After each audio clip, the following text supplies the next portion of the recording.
Big man. No.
Hello and good evening, everybody. Bonsoir, tout le monde. We do have tonight the game from the French Squadrons from the CivFR League.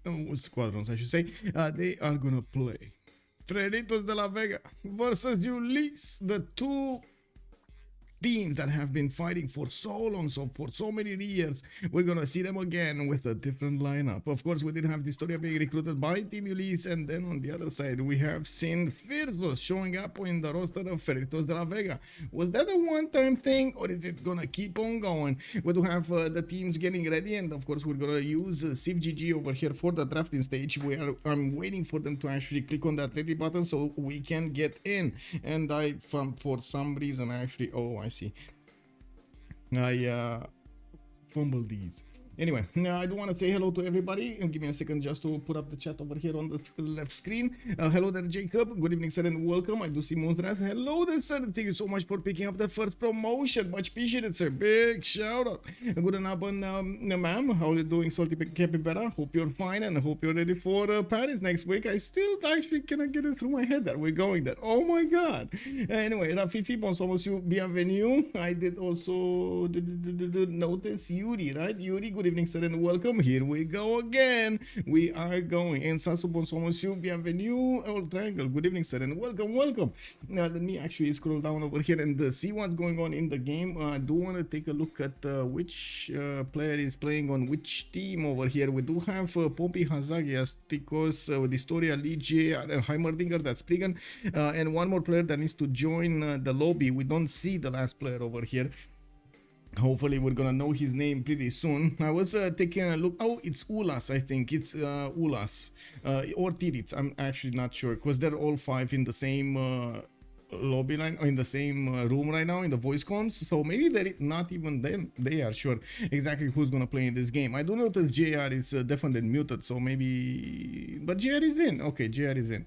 Anyway, I guess we're gonna need to see exactly who's gonna be whom over here and who's gonna actually play in the game. I do want to also put up on the screen here. Give me a second so I can click the buttons so you can see this. There we go. We do have them started up on the Civ6 draft, and soon enough, since we're getting most of everybody here, we're gonna see them readying up. Ulyss is ready. We did have on the right side FDLV. Click on the ready button, unready. So I guess we're gonna need to wait for a few more seconds. I'm not sure if you can actually, as a player, join the draft after everybody clicks ready. So maybe that's why they're waiting a little bit, so everybody gets in and sees the same thing, so they can react a little bit faster. Give me a second over here so I can fix my screen on the left side so I get to see the information I want to see. Good evening, Andiro. Bonsoir, monsieur. Bienvenue. Well, my French sure isn't ready yet, but I will try my best. I hope I won't scare the Frenchies with my German accent. Ooh, I gotta say, my French is not that good either. I still have problems understanding, especially when they're talking fast, but I guess it is what it is, you know, just like I do have in English, right? If I start speaking fast, ooh, that's a bit of a problem.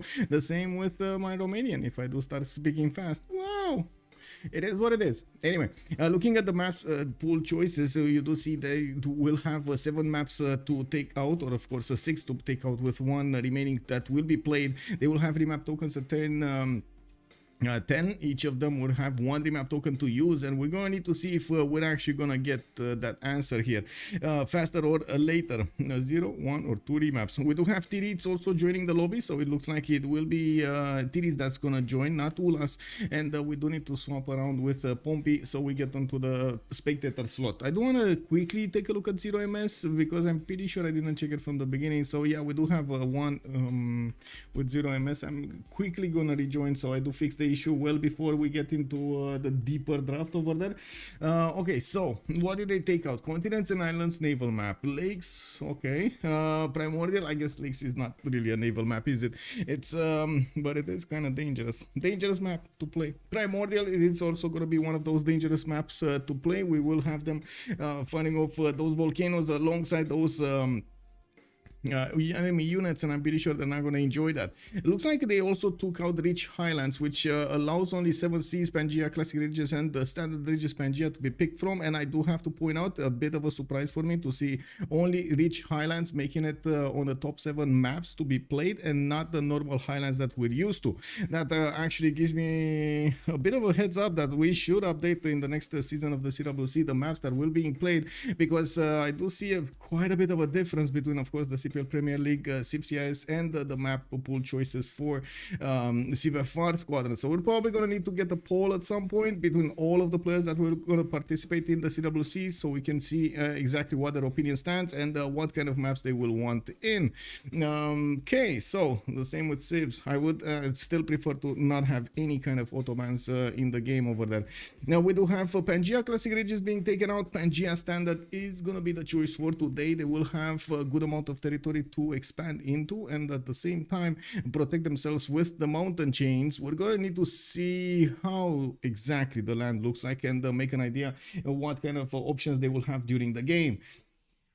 Also, yeah, 7 maps only. I can understand decently well, but my speaking is around B1 level, so I can get by, but it definitely isn't fluent. Yeah, makes sense. I mean, don't get me wrong, I still have problems actually linking phrases together in my mind over there. I can actually, you know, like very short sentences, I can string them together, but oof, other than that, it's a problem. Fajnial, good evening, sir, and welcome.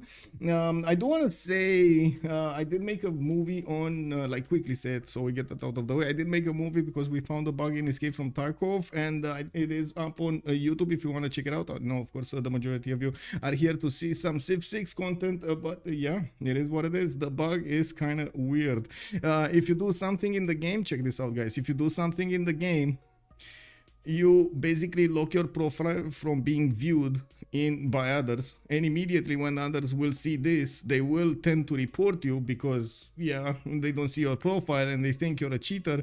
So with stacking reports against you every time you actually take out somebody in that game, you might get banned. What? Who came up with that system, you know? Like, wow. Oh, anyway, it is what it is. I hope they're gonna fix it soon. I didn't want to put up some attention on that matter, and hopefully, well, the information is gonna get to the correct ears, to the right ears, I should say. Now we do have the bans being slowly being chosen here. It looks like Hammurabi is gonna be taken out by Team Ulyss.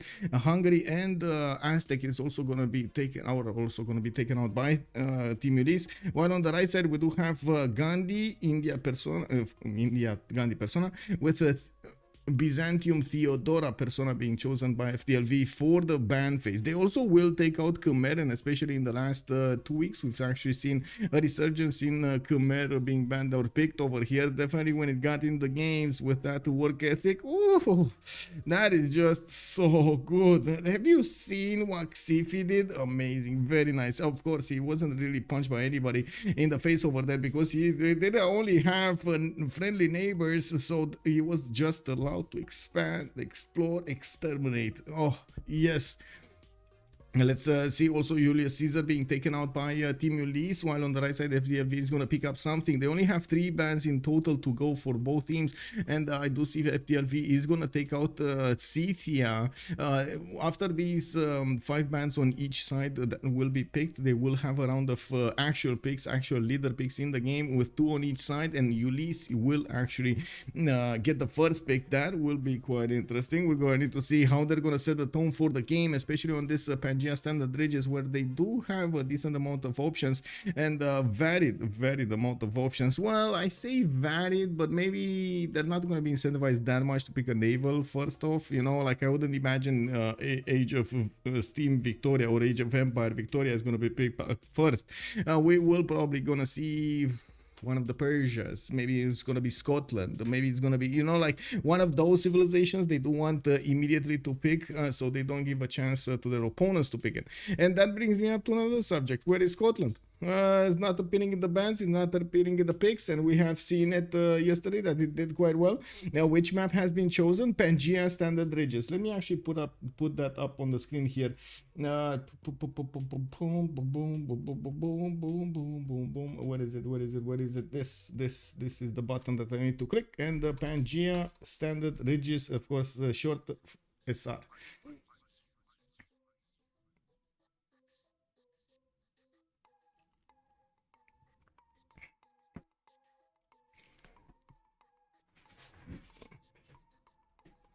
Robert the Bruce announced his retreat. Wow. Whoa. Whoa, it's still not being picked up. Do you see this? We do have FDLV with the last choice, and they have so many good picks over here to choose from to ban them. We do need to see what they're gonna do, because it's definitely gonna affect what their opponents are gonna pick here if they do manage to get that one. I'm pretty sure Ulyss is also preparing to pick from a few, like a range of civilizations here.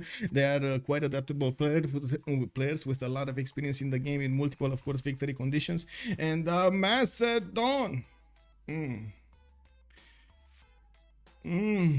Guys, are you ready? Yeah, I think we're gonna see a few Hetaris going from one side of the map to the other.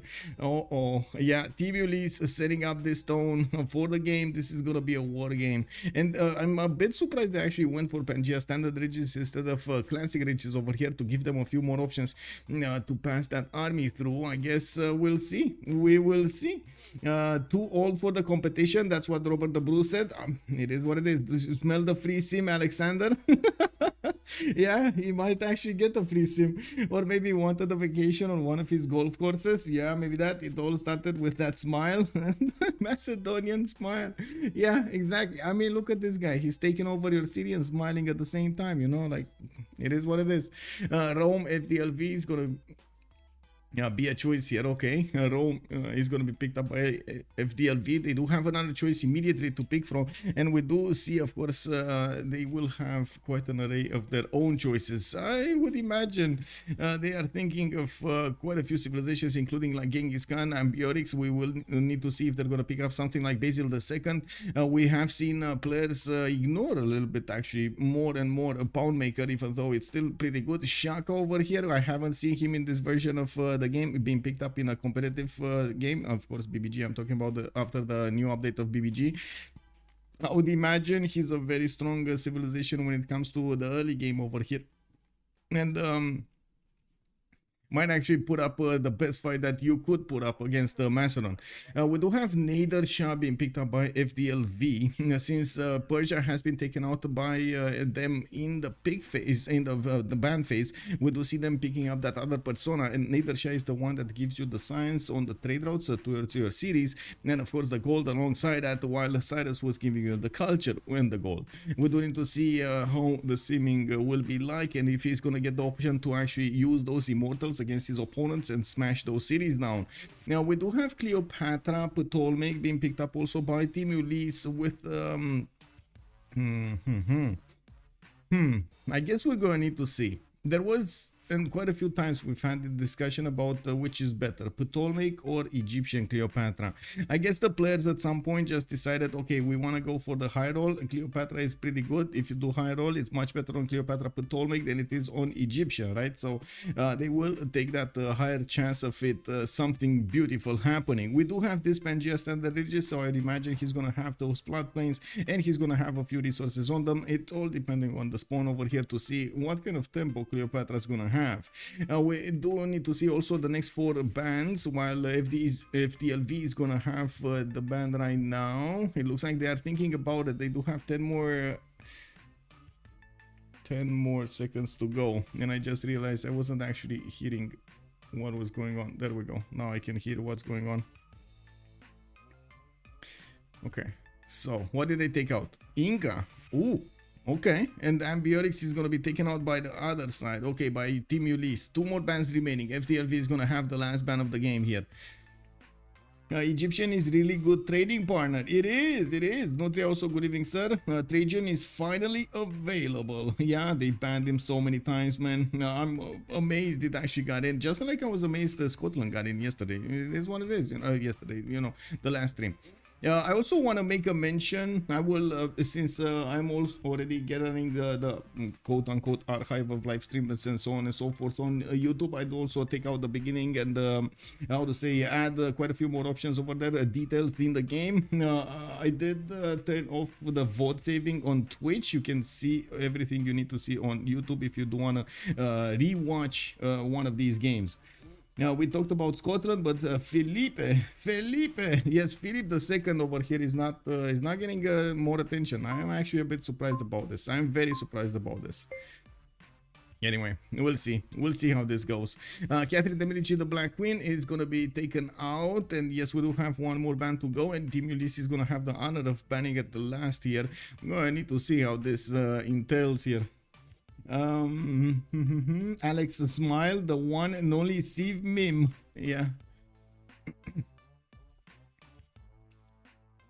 Giga Alex Giga Chad. Okay, come on. What is it gonna be? Chandra Gupta is gonna be the last ban, and now we're gonna see the picks. FDLV is gonna have the third pick on the right side, as you can see, while Ulyss is gonna need to pick up the last two civilizations immediately in sequence. Okay. Oh, I would say actually right now if DLV has good all-around civilizations, while on the other side we do have Cleopatra a little bit more prone to culture, a little bit more prone to economy and seeming, while Macedon is an all-out war civilization. I wouldn't really say he's the one that will generate the gold for his teammates whatever happens. So we do need to see how Team Ulyss is going to want to expand this roster over here, or the draft on the left side, while on the right side FTLV with Maya is, well, going to show them. We have the science number. Well, we do need to see if Maya is going to be up to specs over here. We haven't seen it that much recently in the games. And to be honest, I wasn't that amazed of what I saw the last time it got picked. We did see it being picked around December, didn't see it being picked after this last update.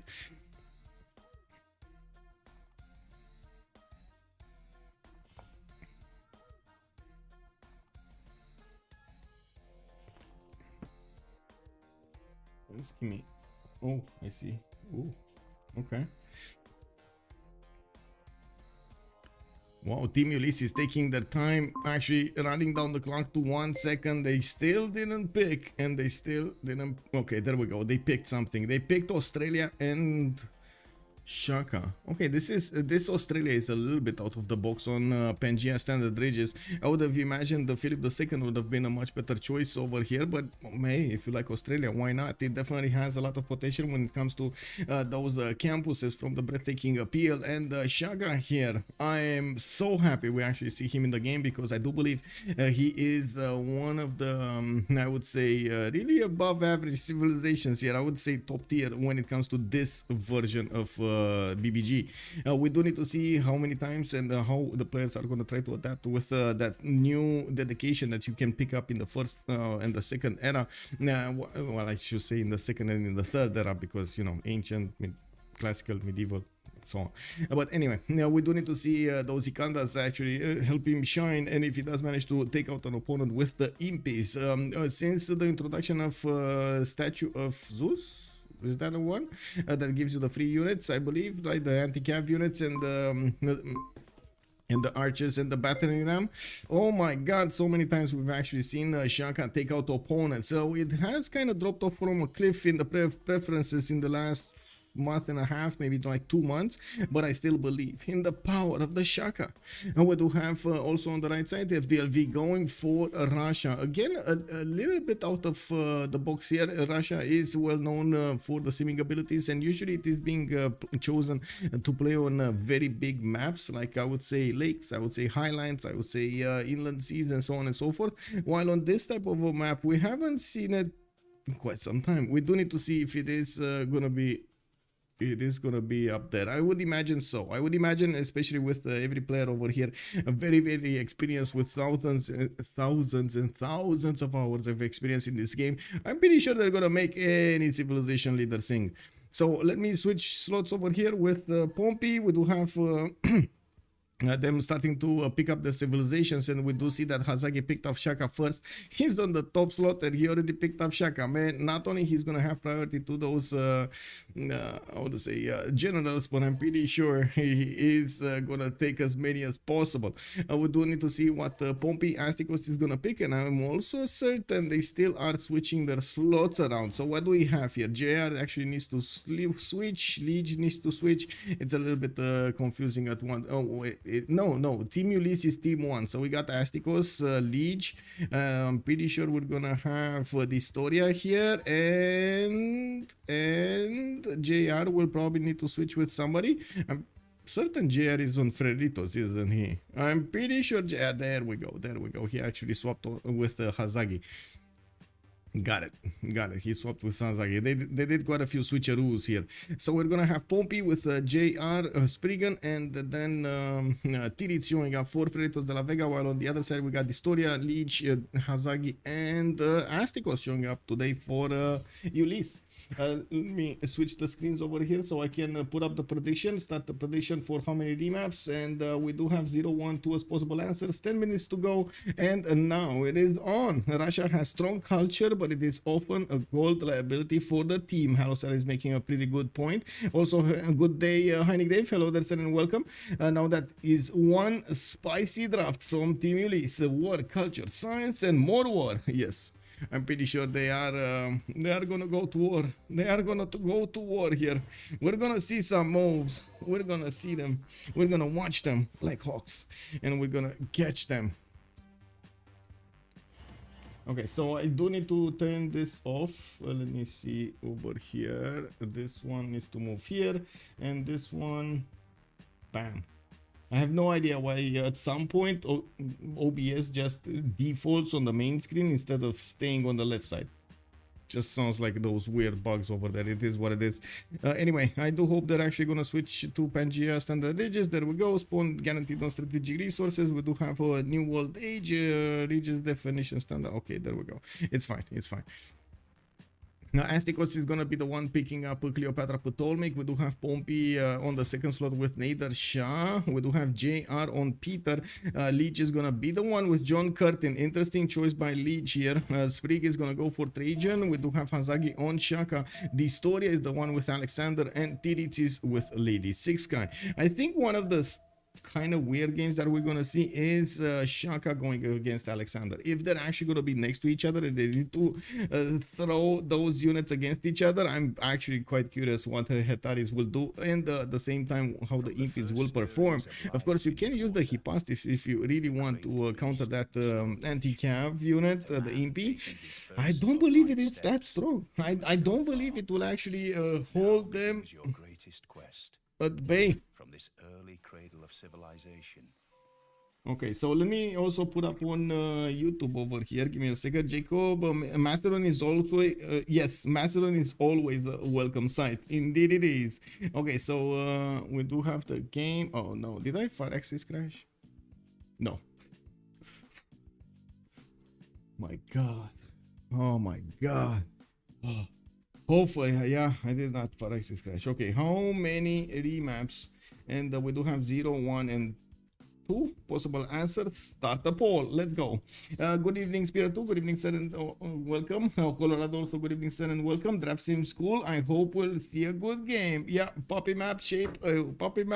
Let's go. Oh my God, and it is actually a puppy with like jumping over there. Woo! Wait, is it a puppy or is it a guinea pig?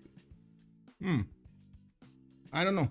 Like this, or it might be a fish. A very, very slimy fish. I mean, it might be anything. Yeah. You see a puppy? Okay. I see a guinea pig. Not gonna lie. I see a guinea pig. Hi, Purple Freak. Good evening, sir, and welcome. It's a capybara. Oh, one more coffee. Yeah, it might be. Hello there, sir, and welcome. Okay, so what do we have here? We do have Australia on the left side, and it does seem like Leach is gonna have an interesting area of tiles with breathtaking appeal, but not that much. No, I did just okay. I did put the poll up over here. We do have to see if Australia is gonna move anywhere. I don't think so. He's just gonna set it in place. We're playing with BCY on and on balanced and set only capitals. He does have 1, 2, 3 possible pastures in the capital with maybe a fourth one if he actually goes that far on the east side, which I doubt it. He's gonna get that extra production point which Australia does, so get on the pastures or improve pastures, and I do see actually more pastures in the south. This is pretty good land. This is pretty good land. He can't really get another city on this lake because it doesn't have 3 tiles, but it's still fine. It's still fine. You can put it with the freshwater to the south and put the harbor in the north. I'm pretty sure he doesn't really need to fight anybody, so getting like worrying about getting boats out is not going to be an actual worry, is it? To the south here we do have Macedon. Well, this might be a problem for somebody next to him. Let's actually see who is Macedon gonna create problems. Oh, the city of Rome. Yeah, well, I think Rome over here is gonna have a bit of a problem with Big Macedon to his west side. And wait, Cleopatra is on the right. Yeah, okay, so 2 nations that might happen here. We will have Zulu also in the middle of 3, 4 actually. Well, who's this in the south? JR is in the, oh my god. Oh, I think this might be a problem for JR. Yeah, I think this might be a problem, guys. This is one of those cases you don't really want to spawn next to Zulu. Like Zulu with the dedication, the new dedication. Uh-oh. Yeah, I don't know about this. I don't know about this, guys. This sounds dangerous. DBSLey, good evening, sir, and welcome. Now, also, it's the Warthog from Lion King Bamba. Oh, I see. I see. Okay. And the appeal on, I guess, so you are asking about Australia here. He does have a good array of tiles, don't get me wrong. And he did move on the coast to 1 tile to the northwest. I guess now he can put a city on that lake if he wants to, or keep going on the coast if he wants to. Pretty good harbor setup over here, +5, and he will get access to diamonds. A few horses. Oh my god, look at that. 3 horses next to that city center on the coast.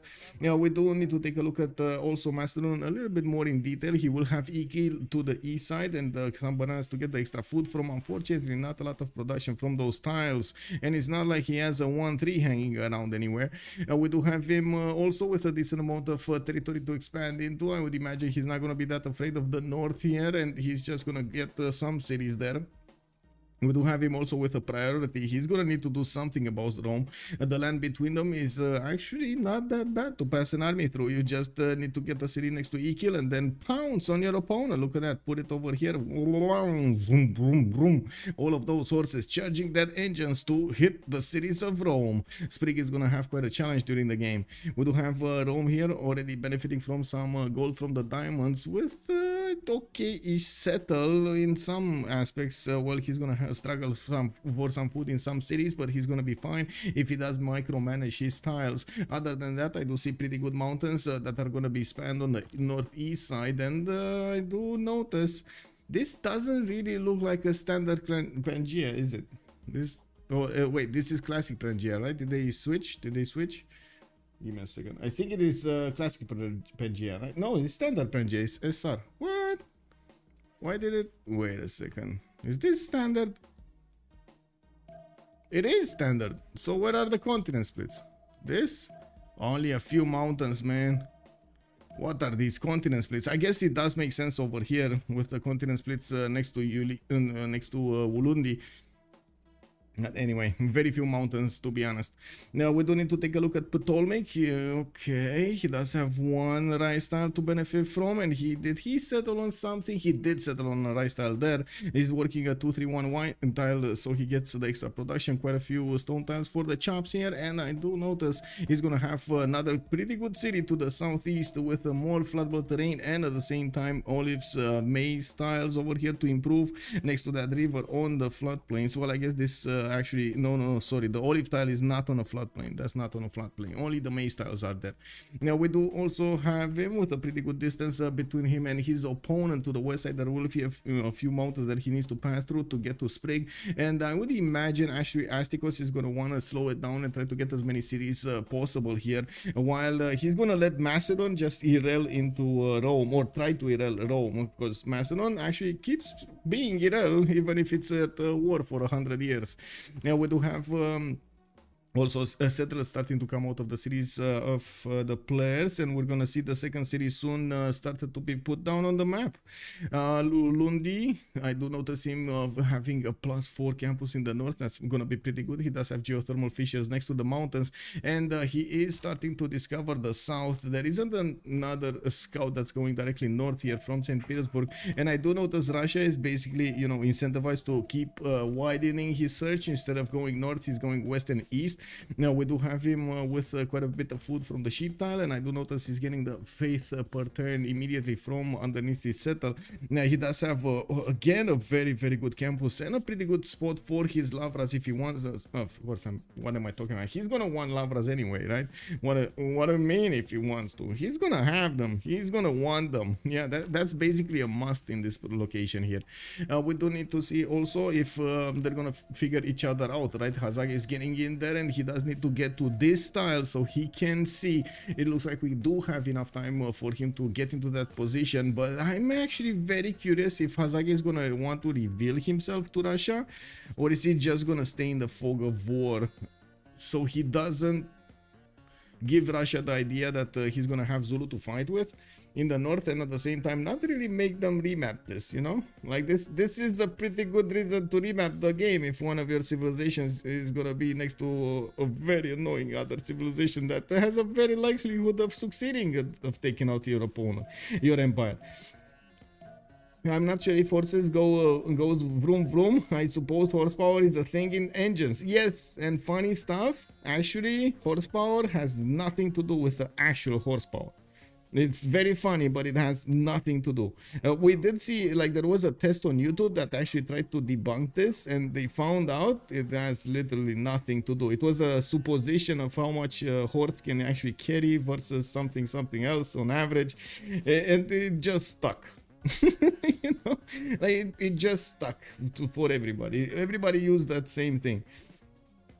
No, nobody actually tried to do it again. Or maybe with the names of the mountains, but it's maybe a little too hard. Oh yeah. I'm pretty sure he's not gonna get here. Yeah, on the Karun River. Let's check out the last spawns, because we got one more turn, and by the looks of it, Machado is already getting his settler out and moving to the south, so he can get the position next to the mountains. He's gonna get another settler in 6, and he is also gonna have Maya to the southeast. Maya is gonna be his ally. They're gonna want to trade with each other at some point in the game, while I'm pretty sure both of them are gonna go internals until that point. Especially Persia, he really wants to be internal civilization. There is also a simming capability here for Maya, even though we do need to see if he's gonna have enough simming capacity and of course abilities to actually influence the game if his allies are gonna be taken down. Like, is he gonna have enough science, production, culture to get to actually clean the map even if one of his allies dies? Oh, that's a very hard question. Very hard question. So many details are a miss right now. We don't actually know. We don't know. So I think Zulu did not figure it out. Oh my god, he did not. And he's going back. He's going back, guys. He is actually going back, and they don't see each other at all. They do not know. Well, I guess he does know about the west side. He must know there is something in the south, or he will know there is something in the south when he's gonna see the Russian warrior. I do find it funny that neither of them will have the information about this. Thunderius, good evening, sir, and welcome. Alex, hello there, sir, and good evening. How are you doing? Oh my god, welcome. We went from horses to motor vehicles, and the spelling point was the horsepower. Yeah, the selling point was the horsepower. Yeah, basically, and the selling point wasn't actually the, you know, good point.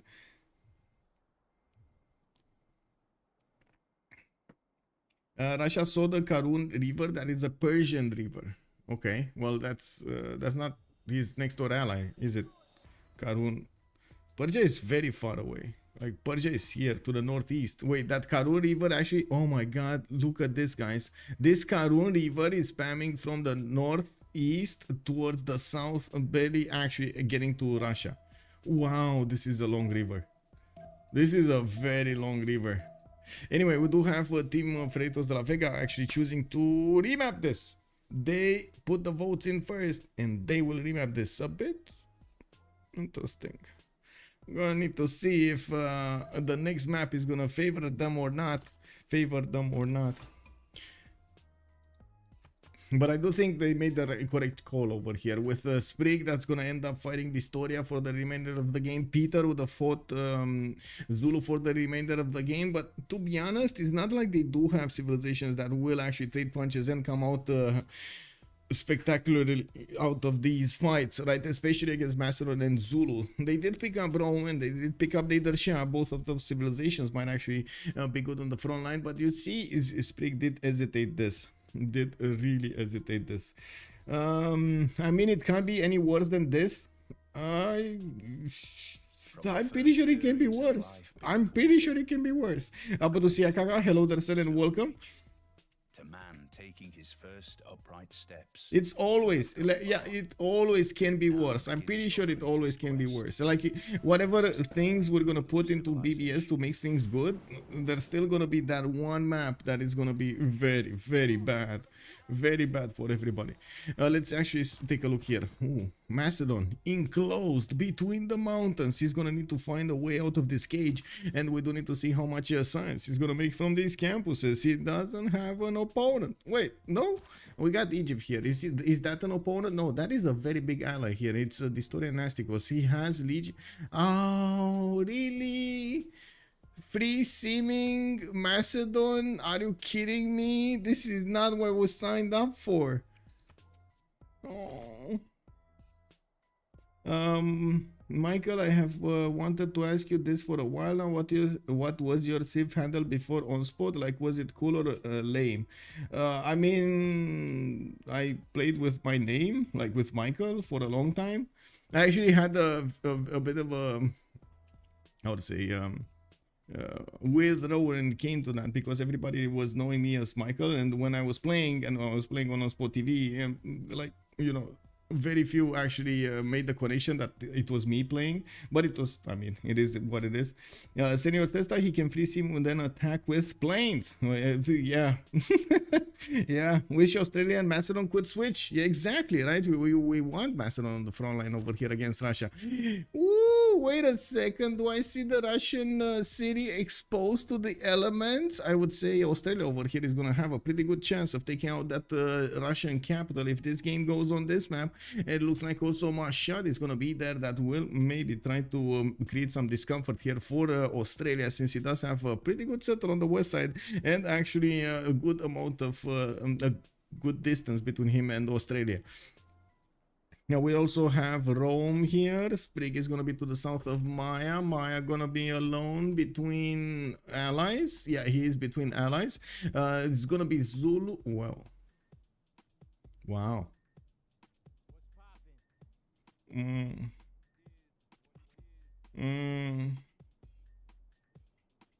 Yeah, I don't know about this, guys.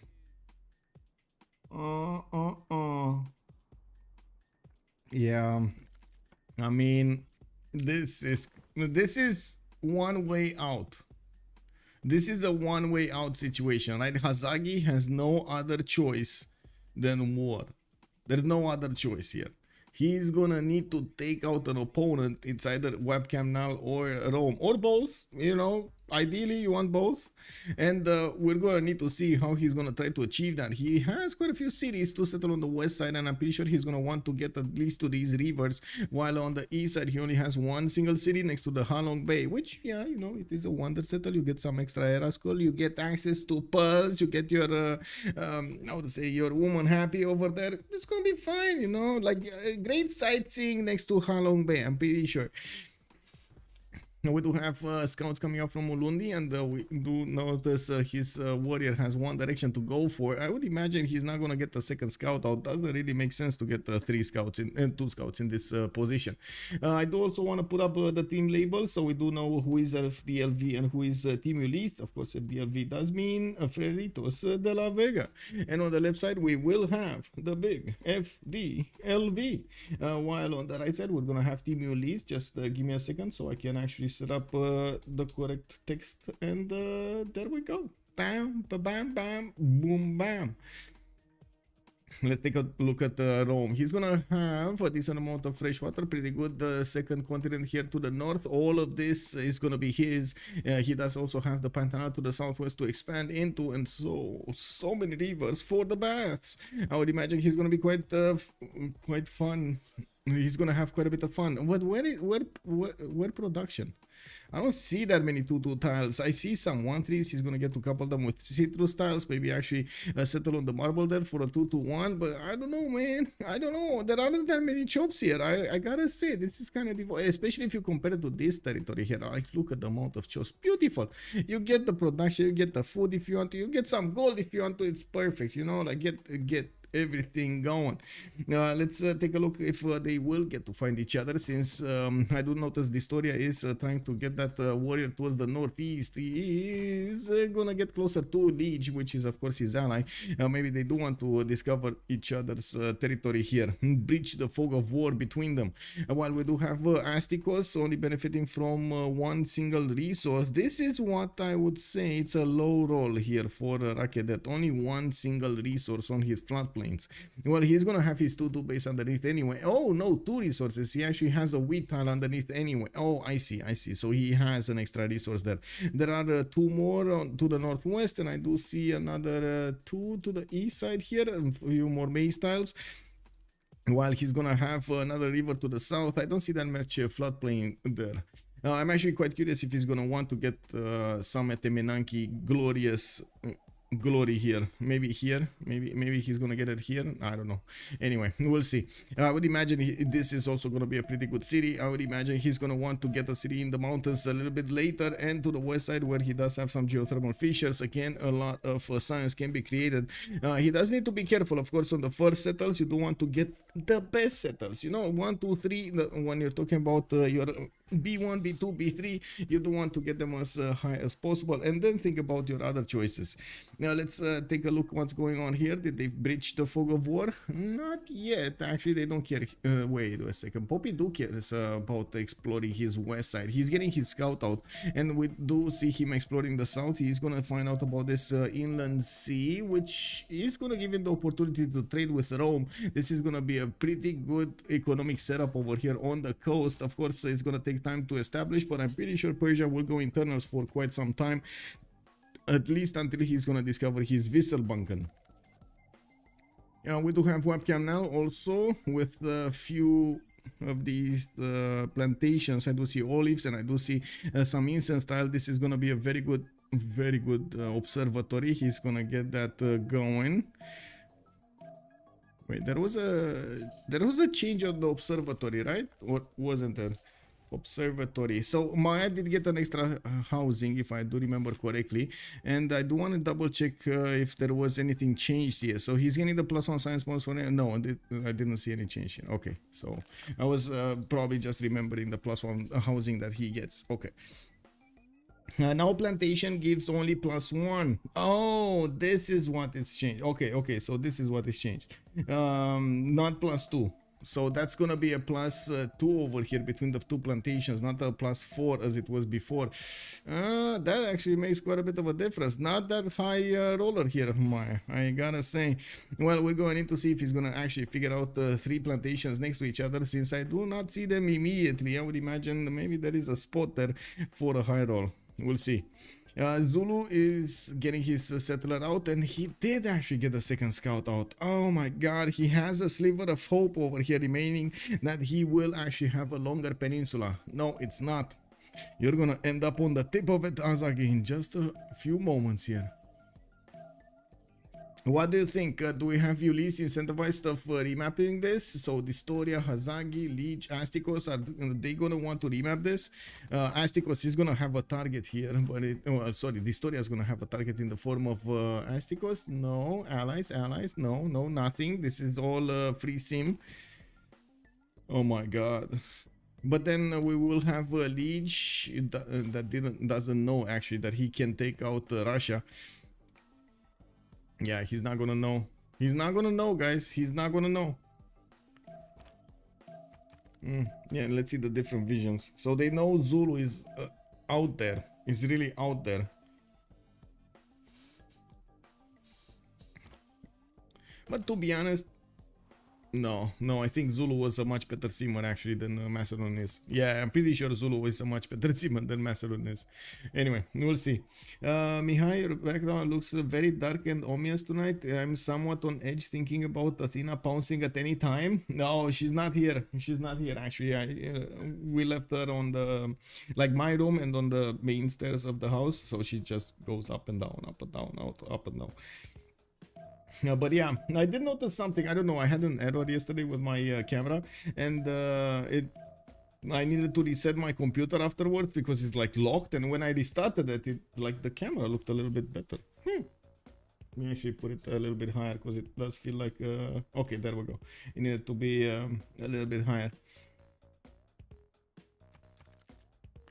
Okay, so we got settlers coming up from quite a few cities. One more turn to go for the players to expand their vision, and we do need to see what they're gonna choose. Taking a look at the breathtaking appeal, or the appeal over here of Canberra, he's gonna have quite a few tiles here to get some amazing campuses. Oh, look at this campus next to the niter tile, on the niter tile I should say, with the reef tile over there. He's also gonna get to use his galleys to take out Muscat to the northeast. That's a pretty easy city state to take out, and as you can see over here, that's just gonna put him right on the doorstep of Russia.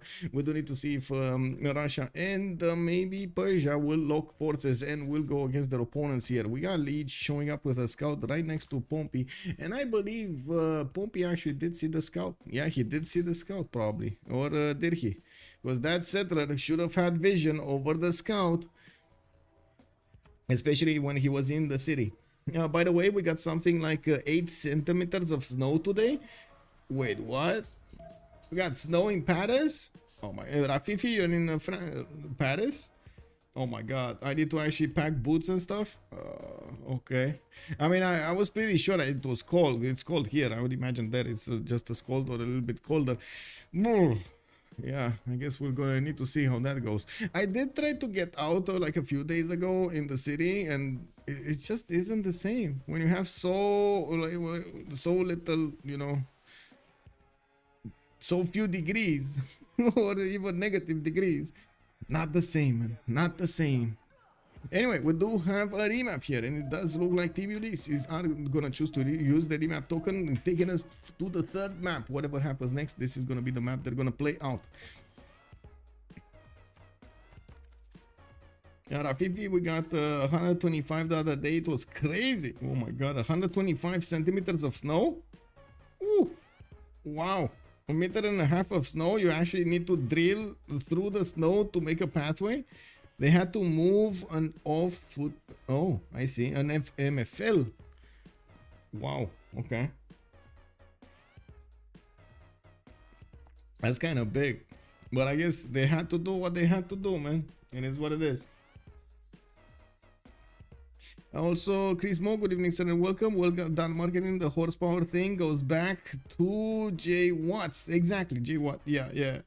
Also, Khan Tarhan, good evening, sir, and welcome. Quick question: the maps that get drafted, are they through a mod? If so, which mod? I'd love to find a list of mods that are used in these tournaments. You can take a look at the CPL.gg website to see what kind of mods we're using. I did put up over there quite a few descriptions, and also the links to the workshops and the links to their own Discord server. They are doing this with the help of the community, with a lot of players being involved. A lot of ideas are being bounced around on that Discord server, and most of the time you do have votes on the majority of the changes. Sometimes, well, they do decide to put changes in that they do deem they are very, very necessary to balance out the game. So one of them, the one that we're using, and you saw the draft, it's called multiplayer helper, and I'm just gonna write it over here in YouTube chat so you get to know it and search for it. A better balanced game 5.70 if I'm not mistaken. We do have better balanced starts, and I have no idea what this is, but just get the last version. And we do have also the better spectator mode, which allows us to actually take a look at the game and its details. Better spectator mode, there we go. I hope I actually wrote them down quite nicely. Anyway, let me put up the screen as it should be on my left. Let's finish up the prediction also, and before we're gonna get into this, looks like we got option 2 winning. Option 2 winning by quite a bit. I see. And let's actually take a look also on YouTube chat and finish up that. It looks like option 1 was the one winning on how many remaps vote in the poll on YouTube, while only 22% did nail this second one. Yeah, there we go. We got the second one ending poll, and we're gonna come to the game here. Let's actually take a look what's going on the spawns. I do have, well, this time around, wait a second, I'm actually impressed. We got Mashad next to Macedon to the north, so they will get to bounce against each other here quite nicely. We do have also Maya next to Pompey, not bad, and of course he's not going to be that worried about his east side. He's going to be all focused on Macedon to the north. We do see the city of Mashad is going to benefit from some spy styles to the southwest. He has access to horses right in his first circle and access to his iron tile in the southwest in the second circle. With more cities that can be placed on fresh water, he will get access to more of these strategic resources, while we do need to see what are his moves. Is he going to want to go forward settle his opponent? Is he going to want to go side settle here on the copper tile, which is a pretty good settle, plus 3 campus and everything all around, pretty good setup afterwards for his Gavron Plaza. And I would imagine he's going to want to open up with wait a second, is this going to be encampment opening on Persia, or is this going to be commercial opening on Persia? Does he even have time? Yeah, he should have time. Macedon is going to take quite a bit to get going. I mean, you've seen how much time it actually takes to build those facility page. has joined the round table. I enjoyed it and also was sad about it. Yeah, Tampa. Oh, I see. Destroyed the Eagles. It is what it is. Corky man, good evening, sir, and welcome. Hello, welcome, sir. Much appreciated for the follow. Much appreciated. Okay, so we do have to talk about Macedon here. Pella is going to get his scout out. He just got hit by a flood, but it looks like his warrior managed to get out of it unscathed. We do have him also with 3 horse tiles on the west side of his empire. One of them is 3 tile outs from his capital, which is a bit too expensive, and I'm pretty sure he's going to want to put a city much closer to that resource. He also has a pretty good city to the southeast next to those dice tiles, and of course the banana to give him the extra food to grow faster, and to mention he's going to have those mountain tiles in between for some good setup of his campuses. In the tech side, Historia is going to go for animal husbandry immediately, and he's going to figure out where his horses are, while I'm pretty sure he's going to go encampments quite quickly here to get those down and about. I do notice Hazaki is immediately going for mining also, so yeah, you know what Hazaki is going to do. You know what Hazaki is going to do. Now, webcam now this time around is going to have quite a few plantations. He does have plus 3. Ooh, that's pretty good. Plans pretty good. Plus 3 observatory over here from the 2 spice tiles and the dice tile. Unfortunately, not a lot of production is yet available for those spices. He's gonna need to improve them with a plantation, and since they are on flat tiles, he will get an extra production point on them.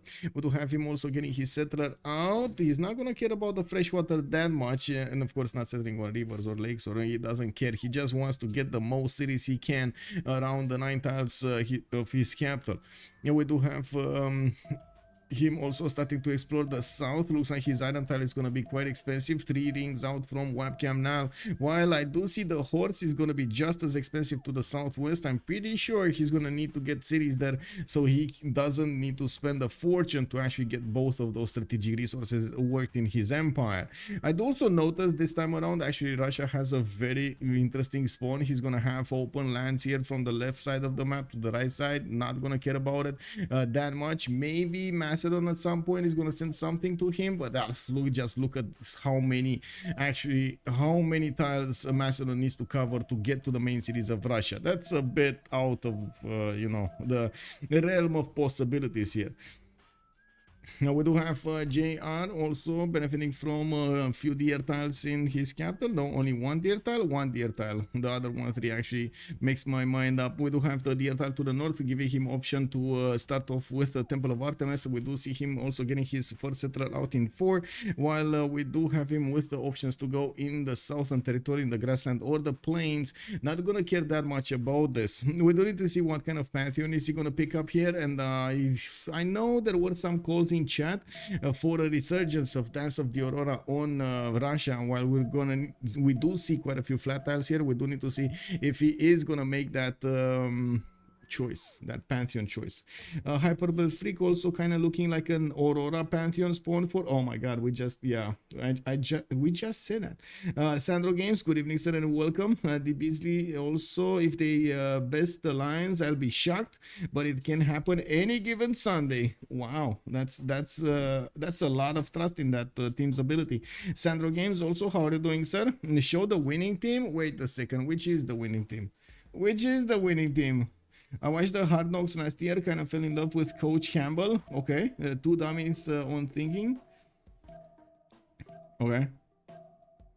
Yeah, okay. Well, Russia is going to have access to his Aran tile in the second ring to the northeast, and I do notice his horse tile is not going to be here. He doesn't have any in the third rings of his capital. He's going to need to acquire horses from his teammates or start to expand very far in the south to get one. You can see barely here the warrior has discovered 2 of these horse tiles available for him. That's going to be so far up in the south. He will have also Cinguetti to benefit from. He's the only religious kind of focused civilization in the game. If not, Asticos is going to pick up his Stonehenge and try to get a religion of his own. It definitely can happen. And oh my god, this time around, I think Rakedet actually high rolled.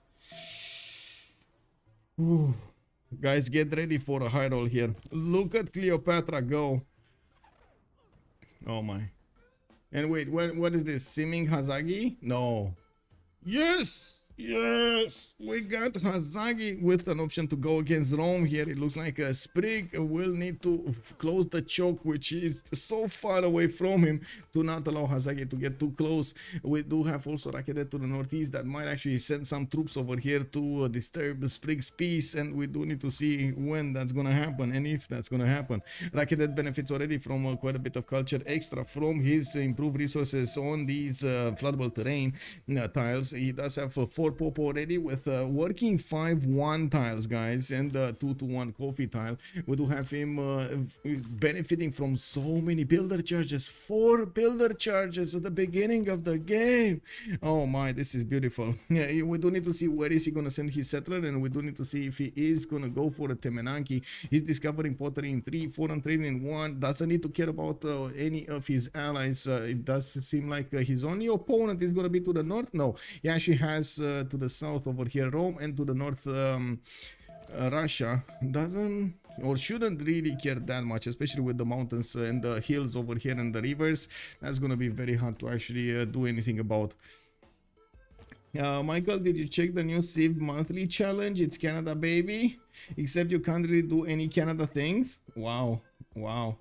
Okay, and no, I didn't check it. I saw it, but I didn't check it. I was a bit busy with doing the video for Escape from Tarkov today, I'm not gonna lie. Well, I did it yesterday, and now I was just excited to see it popped off a little bit, and I was like, woo! You know, we got the views, baby. Where did the 2 Egyptian builders come from? I don't know. They just appeared here. I don't know. They just poofed into existence. Maybe he popped 1 from a hut. Maybe he popped 2 from a hut. I don't know. But it kind of looks like he popped 2 from a hut. I'm pretty sure he didn't actually take them from one of the city-states. It would have been a bit too much for them to take on so much distance here. Ooh. Alex 2005's Uyss taken retained his knighthood for 5 months. Thank you so much, Alex 2005. Much appreciated, sir. He opened the builder and a builder hut. There we go. Cool Whip is making us, giving us some extra information over here. So he opened with a builder and then got a builder from a builder hut. Pretty good, I gotta say. Doesn't have a scout, right? So yeah.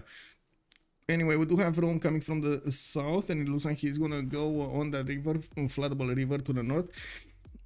Rome is also gonna get his third settler pretty soon, and I would imagine he's gonna want to get the city a little bit faster settled.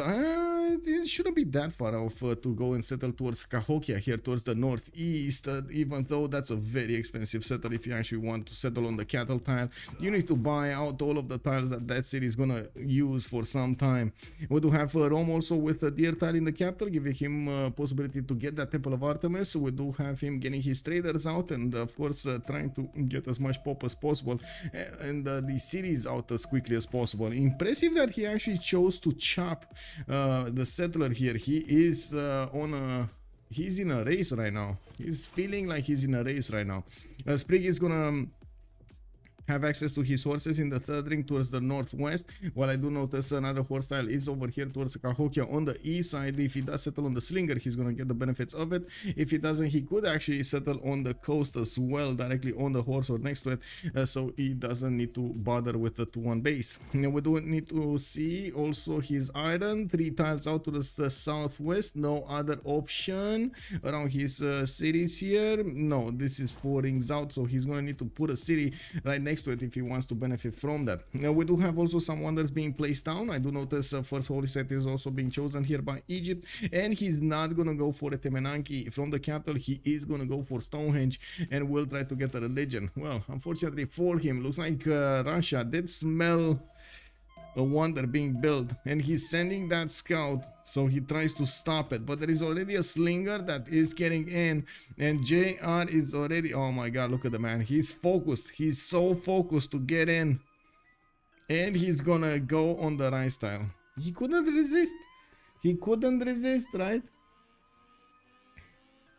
Yes sir, and the work ethic actually works differently there. It's a belief giving production from shrines and temples. Yes, exactly. That's what the Aurora only gives adjacent to a flat thunder tiles, not all thunder tiles. Yes, exactly. Yeah, it is a lot more balanced. Like those, how to say, hundreds of faith points that Russia was able to generate before the first era was exactly what was keeping it so powerful in the second one. Earth Goddess is going to be picked up by him. He's still going to try to acquire as many of these faith points as possible. Second Lava is going to finish quite soon, and as you can see, he is placing them in such a way that he can use the other adjacency of other districts for that extra yield. Let's take a look at what's happening here. What?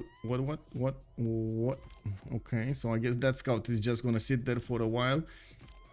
Aztec was very troubled. The scout is so close to his Stonehenge, and he's gonna want to put his slinger right behind those stones, so he is gonna benefit from a little bit of defense. I'm just kidding, there's no defense there. Those stones they're not there, they're just not there.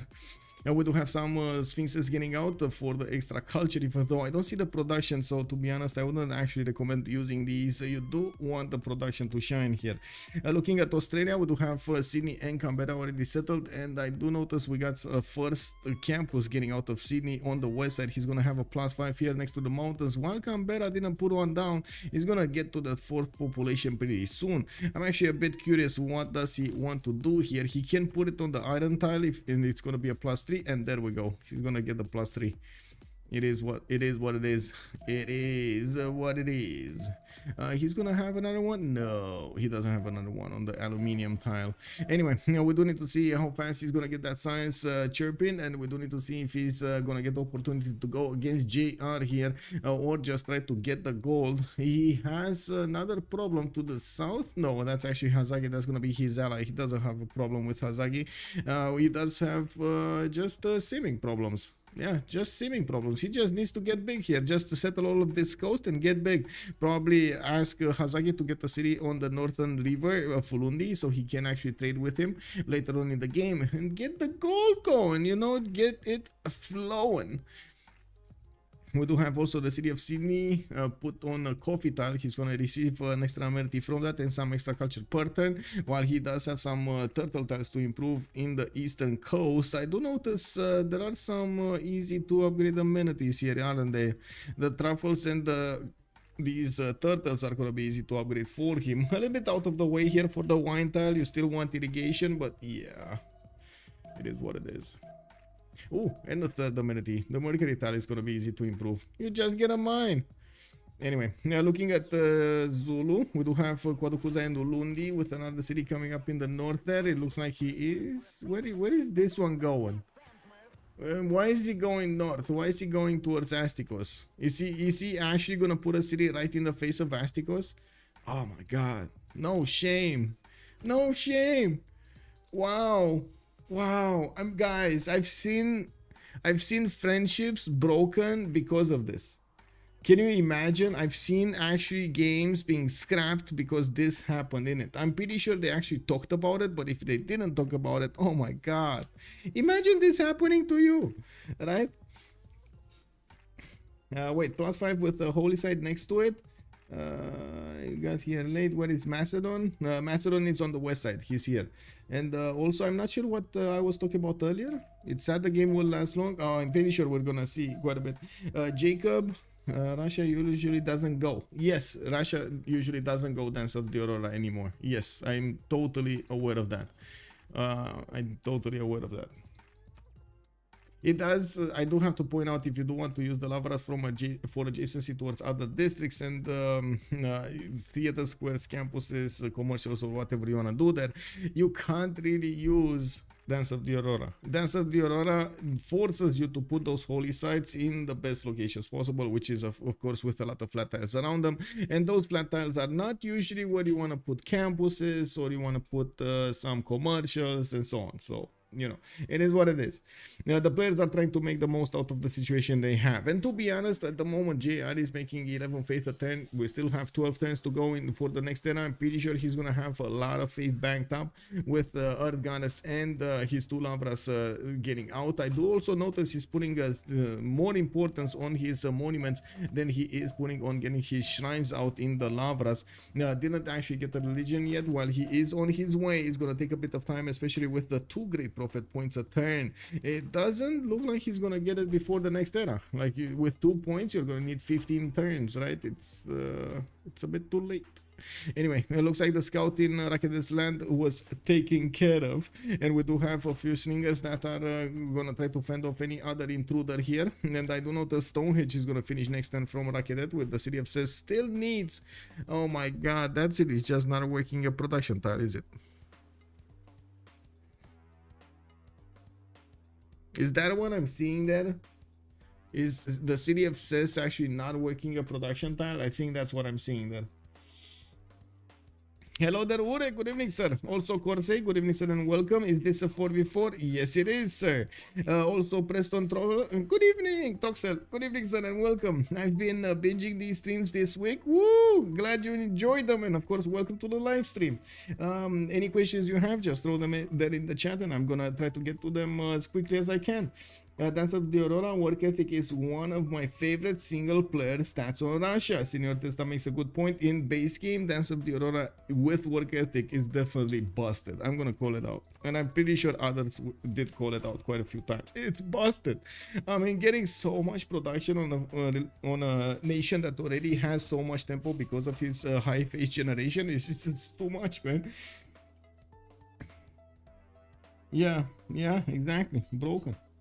Okay, so let's put up the prediction for who's gonna win this game, so we get that out of the way. And I do want to put up the poll on YouTube as well. Who will win? We got FDLV, that's Freritos de la Vega, on one side, and on the other side we got Team Ulyss with a summation period of 30 minutes. Let's go start the prediction, and we're gonna need to see if stream chat over here is gonna get that prediction correct. Get in the points, get it in. Let's see, how many points do you guys have? Come on, let's see those points, guys. Let's see those points. I have no clue who will win this. I mean, I think that's the fun of it, right? That's the fun of it. We gotta see who's gonna win this.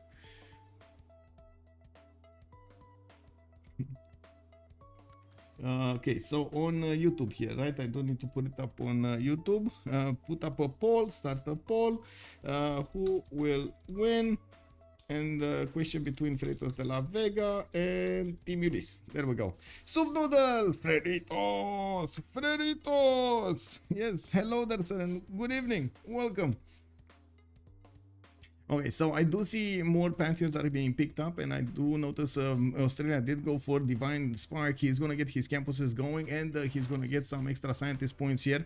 I do see Australia is on 2 right now, with Hypatia being the first great scientist. He is probably going to get it. Maya did put down 1, 2, 3 of his observatories, still needs to build 2 of them, while he did actually get that +2 observatory here. He does need to improve another one of his dice tiles to get the extra point. A lot of gold is being generated right now in Tiritz's territory. He's on 16 gold a ton, while Pompey is on 14. I do notice Freritos de la Vega is handling the beginning of the game with a bit more gold, and that will allow them to spend the gold on tiles and not really wait to get the perfect sim going. They can just invest and get that going.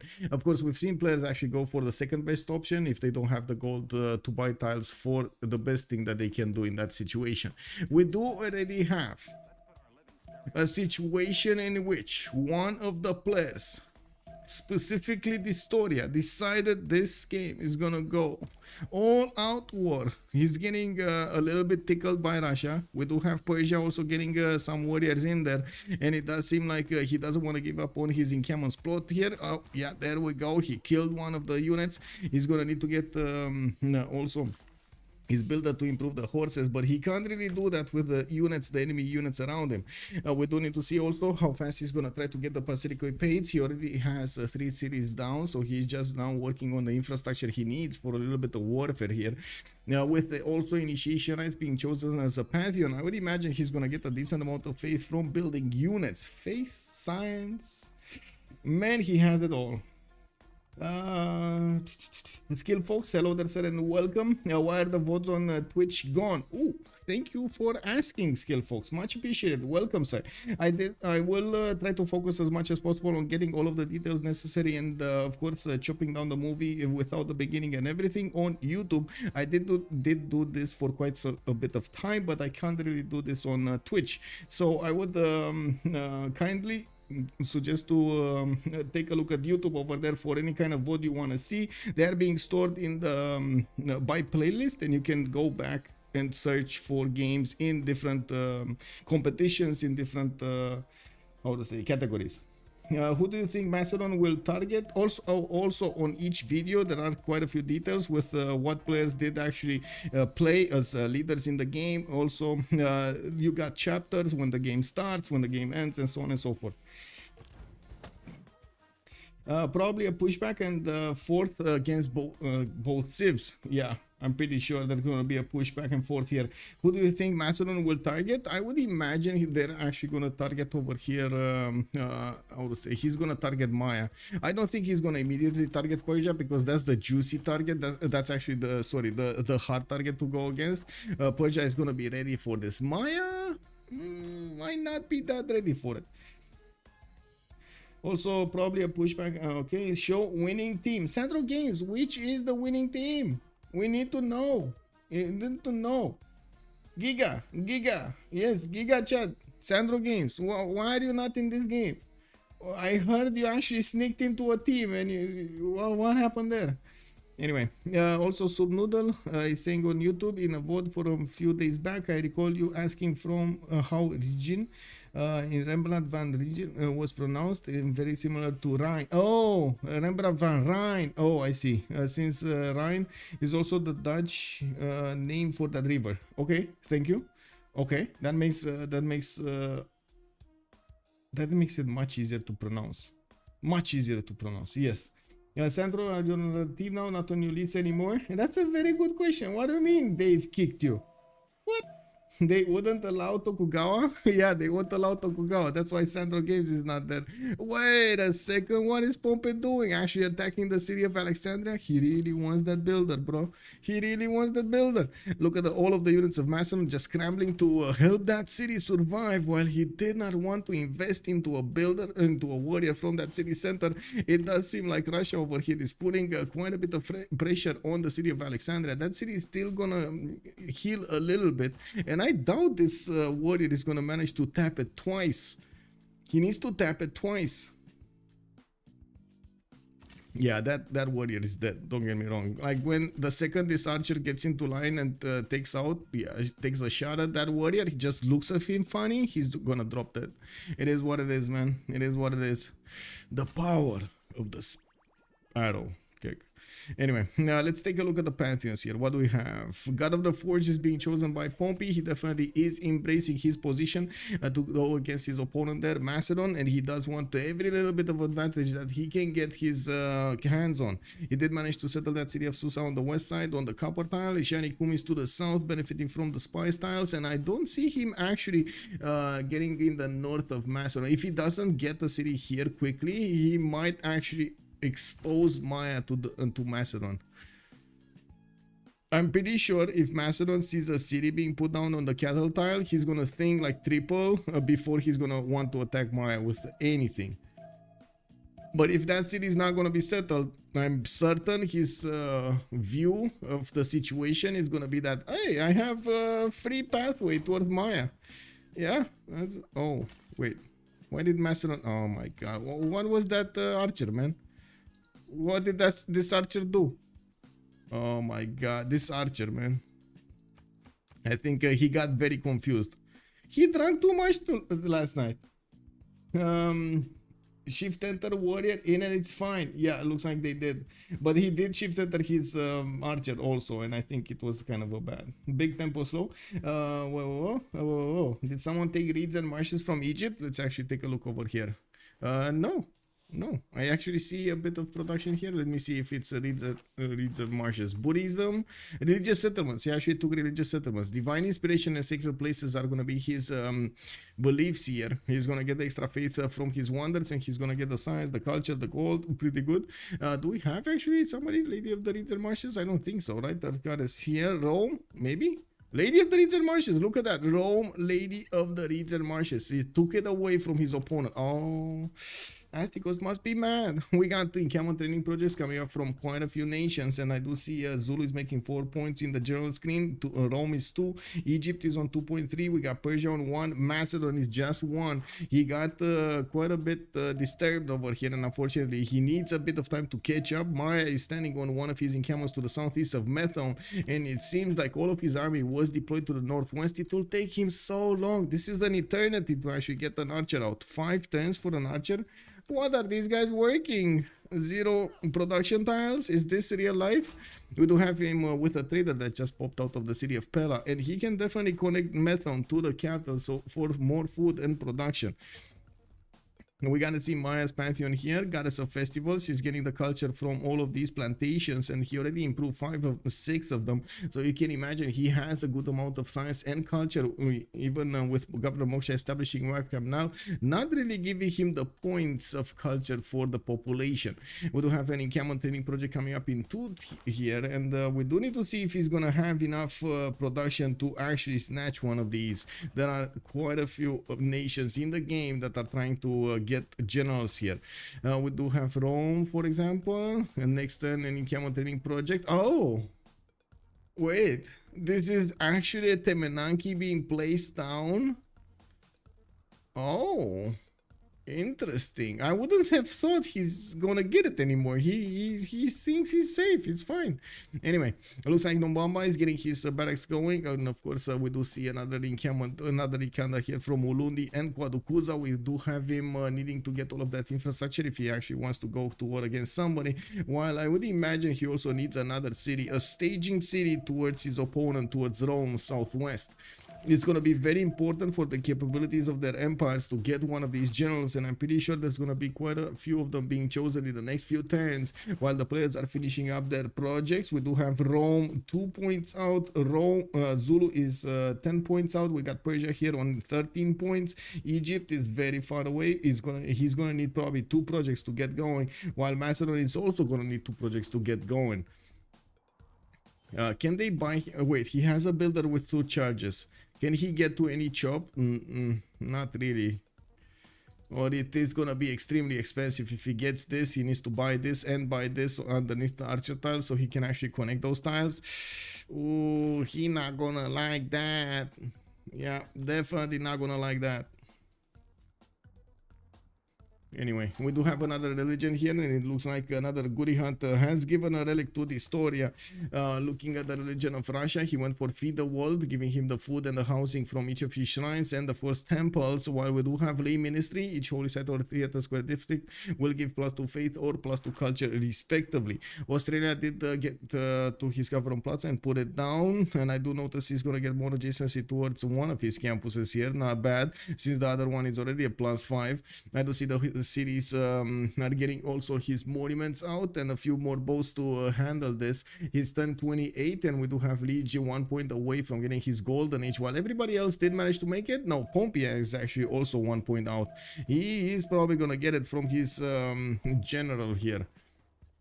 Yeah, I'm certain he's gonna get a general. I'm sure he's gonna get a general. He's 17 out of 30, I'm pretty sure. So Persia, Rome, Zulu, Macedon, and Maya. Wait, it's gonna be a race between Maya needs 2 turns and he has a chop. Okay, he has a chop, so he only probably needs 1 turn, or he's gonna pick this turn. And I do see Macedon is not gonna get 1. Oh guys, this is a disaster on the Historia.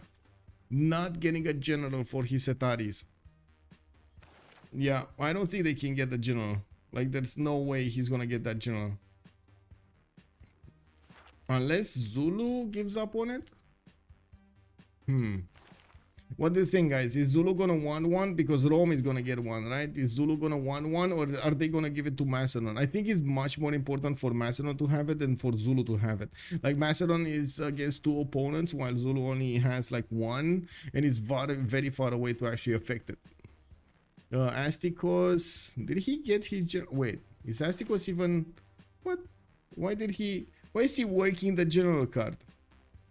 That sounds like a waste of a card slot. Yeah, he's using the general card. Wow. Well, it is what it is. Let's see how you guys are voting. Whoa. Any Freritos de la Vega fans in the house? We got already 200,000 points being placed on Team Ulyss, and it looks like the fans of Freritos de la Vega don't really trust them. Come on, man, you gotta show up over here. Show us the points. Let's get it going. People happy? Sandro Games? Oh my god. Did you just vote every one of your points, Sandro Games, on Team Ulyss? Did you just do that? Another wonder card a putut să ia caca? No, he doesn't have the wonder card. Oh, next time we're gonna have a Temenaki and Rakedet, and I do notice another settler. The 4th one is on its way towards a location. I do not see him going towards the south. He probably doesn't want to get closer to Rome, while Rome is killing off Cahokia. I do notice he did recruit a great general, which is something that I'm pretty sure Egypt is gonna miss here. We also have Russia getting his builders out, also improving his faith per turn, getting to 43 faith a turn before his first era. This is quite important. 7 science with 16 culture. We do have Astikos next to him on less than half of that, or 16 faith a turn with 32 production. Ooh, yeah, Astikos is gonna need to catch up. Of course, the Temenaki is gonna allow him to get that extra science going and the extra production on all of these floodplain tiles, while the science is gonna be only on the improved ones. Taking a look on the west side here, we do have the project finishing up next turn for the city of Pella, while all of the generals, surprise, have been picked up. 2 of them by Persia. Pompey got 2 of them. He denied Macedon beautifully, and he denied Zulu. Wow, he denied both. He's just gonna be, check this out, Pompey is recognizing that he basically neutered his opponent here, like both of them, Zulu and Macedon, and now he's just gonna get his settlers out. And guys, I cannot stress how much this changed the game. It totally changed everything that we were expecting in the next 30 turns from them. The fact that Macedon and Zulu are not gonna have a general to use against their opponents, are not gonna have the opportunity to do the same amount of damage as they would have had if they did have. It will severely limit their options in the games to go against their opponents, and will give us a pretty different game here. Do the +5 from general stack? No, it's just 1. We did have it, I think, in the first version of Civ6 they did stack. And it was kind of funny. I mean, totally broken, but yeah, kind of funny.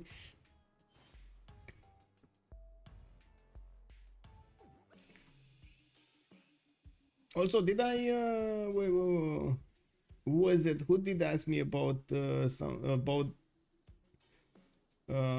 archive? Give me a second over here. Oh, Ten House. Good evening, sir. How are you doing? I missed your message. Never mind FDLV having gold to buy tiles. They are managing to work tiles with production on them, not just culture and food. Yeah, plus.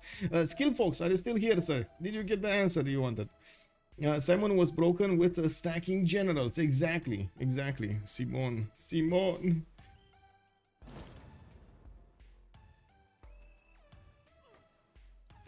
Okay, so an unmade city-state has been defeated. That is probably Cahokia over here, taken out by Rome. We are turn 32 and we will see them pick up their dedications for the next golden age. We do have Maya going for the Pen Russian Voice golden age, still sitting on the encampment of Macedon. This was so good from them, so good from FDLV to deny the story at the general. We do have also still 3 cities on Maya. By the looks of it, he is gonna get an array of builders to improve all of this territory and trying to build as many farms and plantations as possible. Oh wait, 4th city over here, El Mirador on the east side. Let me update that number because it's 4. We do have him also establishing Magnus in the city of Chichen Itza and taking a look at his stats. He's already on 24 science and 32 culture. Since this story, I cannot apply that much military power against the Maya here, or at least not yet anyway. We will probably gonna see this story struggle for science in the next part of the game. You gotta remember, Macedon actually requires him to take out units so he can be relevant. This is gonna be a problem. Now looking at the screens here, give me a second, I just messed up my screens here. Thank you sir, much appreciated. Now we do need to take a look here. Wallostron in 5 turns from Chichen Itza. We do have Magnus establishing there, so definitely Maya is also embracing this position he has. They might actually overtake Macedon at some point if they do manage to massively overwhelm him in science. Sprig with Rome. Pen Russian Voice on 4 cities. He's getting the 4th, the 5th and the 6th city out. Oh, the 5th and the 6th, yes. And I do see Cahokia is going to be one of his cities. We do have him with an option to go creep closer to Egypt or try to backsettle here. He has quite a bit of territory towards the southwest to just keep on expanding to, and also quite a few mountains for good adjacency towards campuses and other stuff here. And we do see him not benefiting from a general, which is a bit of a wah, especially since Zulu next to him is going to have quite a bit of firepower even without a general. We do need to see if Sprig is going to want to get the next era general here. Now I would imagine they will want one of these. Macedon is still going to need the project. We do have Zulu on 6.9, great general points at 10, while nobody else is making that many points here. I do notice also Sprig 17 science and 29 culture with 49 production and 14 gold per turn. We got JR 11 science, 19 culture, monumentality golden age, 52 faith, 46 production. We do have him pushing out the units of Australia from his side, while I do notice Egypt just came right in his face over here. We do have the city of thieves being placed on Uluru, which is going to give him a position for an encampment, and I do see he's going to get an interesting array of crab tiles here to work.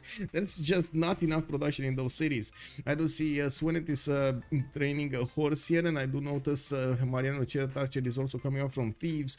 We do need to see how fast he can actually get to use these units against Russia, since also Russia has a bit of a problem with his generals here. He hasn't. Oh wait, Rome has a general. Never mind. The general was on a vacation. I didn't see it. My bad. Okay, my bad.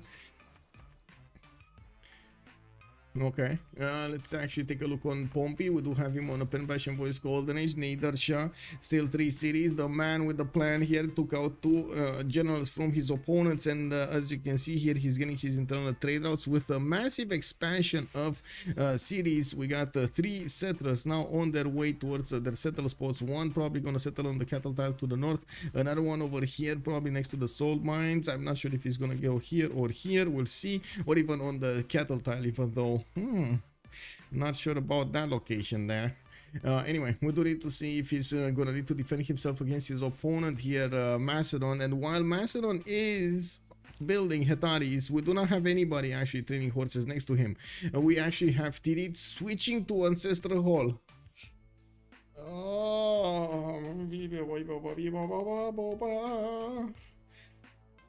Oh my god. May God have mercy on that Ancestral Hall. Will he have the production to withstand a very annoyed Macedon? Like, the only way that Macedon could get out of this situation is to keep on spamming Hetaris. There's no other way. I don't see any other way. He's not going to outsim his opponents. Both of his opponents have better bonuses when it comes to that. And his only way of actually getting science after he open up with the encampments is going to be to take the science from his opponent's units. He's not going to put down campuses. Where's the time? When do you have the time to get the campuses and get the commercials and get the units out and get more cities out, more settlers out, and more projects out, while your opponent is already triple your amount of cities? That's quite a bit of a stretch over there to say that you're going to come back from it. We do have the historian with a monumentality golden age, and whenever he's going to pop out a unit from his cities, he's not only going to get the science out of that unit's production percentage, but also the faith in his empire that will allow him to buy out some builders, maybe buy some builders and improve more of his territory, giving him quite a few war options against his next door opponents here. We do have also Hazaki with Exodus of the Evangelist on Shaka. He is actually going to try out that strategy that I was thinking about here. Zulu is using Moksha in the capital city. I'm a bit surprised about his choice to use Moksha in the capital and not go for Pingala here, to try to balance out the fact that you already will have a lot of culture from your Ikandas, the buildings in them, and so on. Now we do have, and of course, and Exodus of the Evangelist. We do have him 9 science and 25 culture, now 46 production, still building up his commercial count and getting more cities out and about. We do have another settler from Nobamba, and another 2 are being traded in Nobamba and Ulundi. He did choose to go for Ancestral Hall in the Gavron Plaza, and I would imagine he's going to want to use the pathway he created towards Cahokia to get a city here, while I do notice Astikos is going to pick up a fight with 2 of his neighbors, with both of his neighbors. Whoa, wait, there's no trade route here. There's no route to connect the city of St. Petersburg with Kazan. This is a bit of an issue. Now I guess he's going to need to rely on this horse and the archer to hold the fort until the other horses come from the main stage. We don't need to see JR flexing his military against Egypt, while Astikos is bringing not only new horses but also Mariano chariot archers for the fight. I'm pretty sure these Mariano chariot archers will make quick work of the horses if they do get to bear their shots against one. And we got also Legion, 45 science and 32 culture. By the looks of it, the 3 cities he put down are gonna try to get some babies out. And we do have another settler moving to the east. What is this city with the 3? Oh my god, he's gonna get so much. These are all 3-3 tiles, guys. These sheep tiles are all 3-3 tiles. And this begs the question with so many of these. Wait, I guess he didn't have that many of them. 1, 2, 3. Let me take a look over here. 1, 2, 3. That's it. That's it. I guess that's it, right? And another 3 over here. Okay. I was thinking maybe God of Open Sky would have been an option, but no.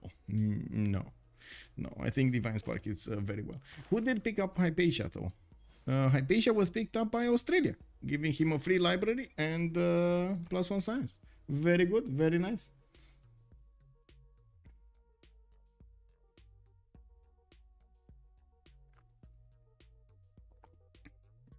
It's military focused. Wait, did Liege lose a settler? No, I don't think so. I don't think he lost a settler.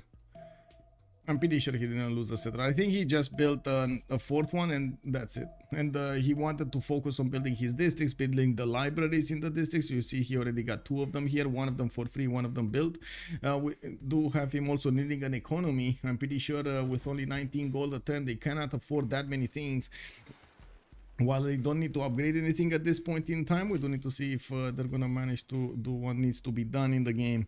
We do have the Hetaris being forced to go against Fez here, and it does look like that city is gonna fall quite quickly. That will give Macedon here, that will put Macedon in striking distance of the Mayan cities, and since Maya is getting a few swordsmen, we do need to see the firepower between them. Maya did get a general Trunk to fend off an attack here, and we do see Distoria still did not get to recruit one. Well, not even one from the next era. He's gonna get that option pretty soon, just as well as Zulu. Zulu will be comfortable with his next. Wow, did he just? Wow, he got a trebuchet with the general. So he's so confident he's gonna get another general that he actually put out the trebuchet in the choke point.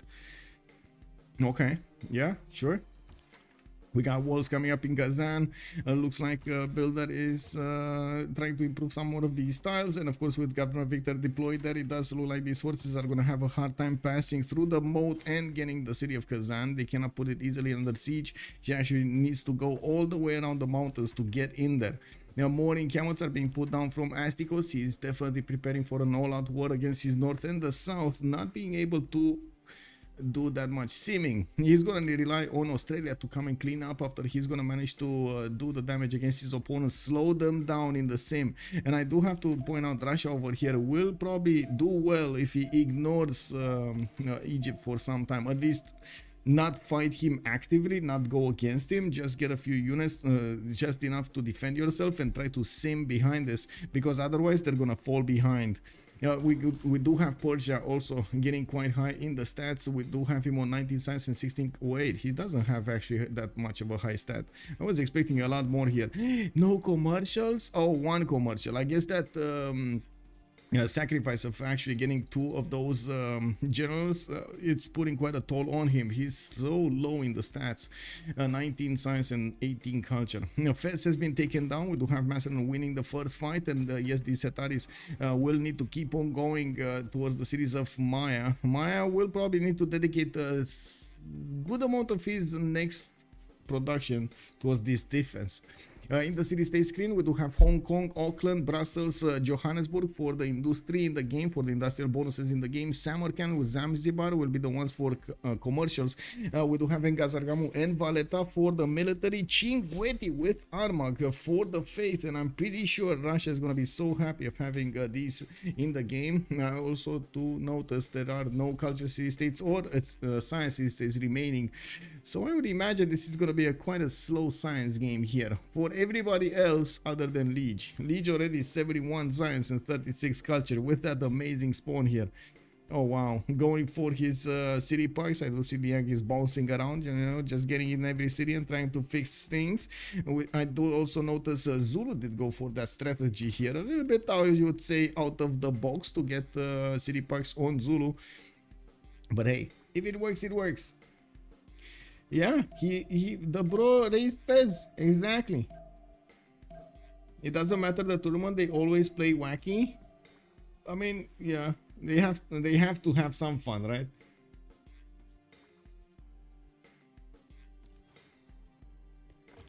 Now, Ulyss are a team that will get CWC slot from CivFR, so don't care about CPL records.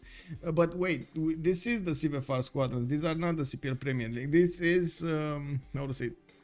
So I can totally understand that at some point, maybe in another tournament, the players will try to experiment. But you gotta take into account the ego. They're not gonna just fall over and die because they wanted to experiment. No, they're actually gonna think about that experiment. What are they gonna do? And try to judge if they will have a chance to win with it or not. Are there cash prizes for winning? Senior Tessa asking us in the CivFR Squadrons. No, I'm not sure about the LAN. There might be some cash prizes there. And how to say, in the CWC, I have been funding the prize pool for like 3 seasons now. It's $500. I would love to actually double it, by the way. I would love to get some more donations and have the stream a little bit better income from the stream, so I can fund a few more prizes. I've been trying as much as possible to be helpful on each prize pool that I could get, how to say, get on. And I gotta say, this is all happening because of you guys. The community, it's amazing. This is all happening because of you. You have been helping us fund these tournaments and try to get as much attention to them as possible. I couldn't find anything about it online. Yeah. Negative gold on Asticos. Oh my god, he's on -2. He did go Monumentality Golden Age, and of course he's not getting the gold from that Pen Russian voice. It looks like he's also starting to attack the city of Kazan, which is only defended by 3 of these forces. More are coming on the way here from St. Petersburg, and he does need a few more archers to help out fend off these Marianos. The Mariano chariot archers are relatively squishy, but to be honest, in this case, it does look like the forces of Russia have no chance. We do have the Egyptian units just smashing through the horses like their butter. We do see a few more marionette archers are also making their way forward. An encampment is being put down, and the campus, yeah, in the campus.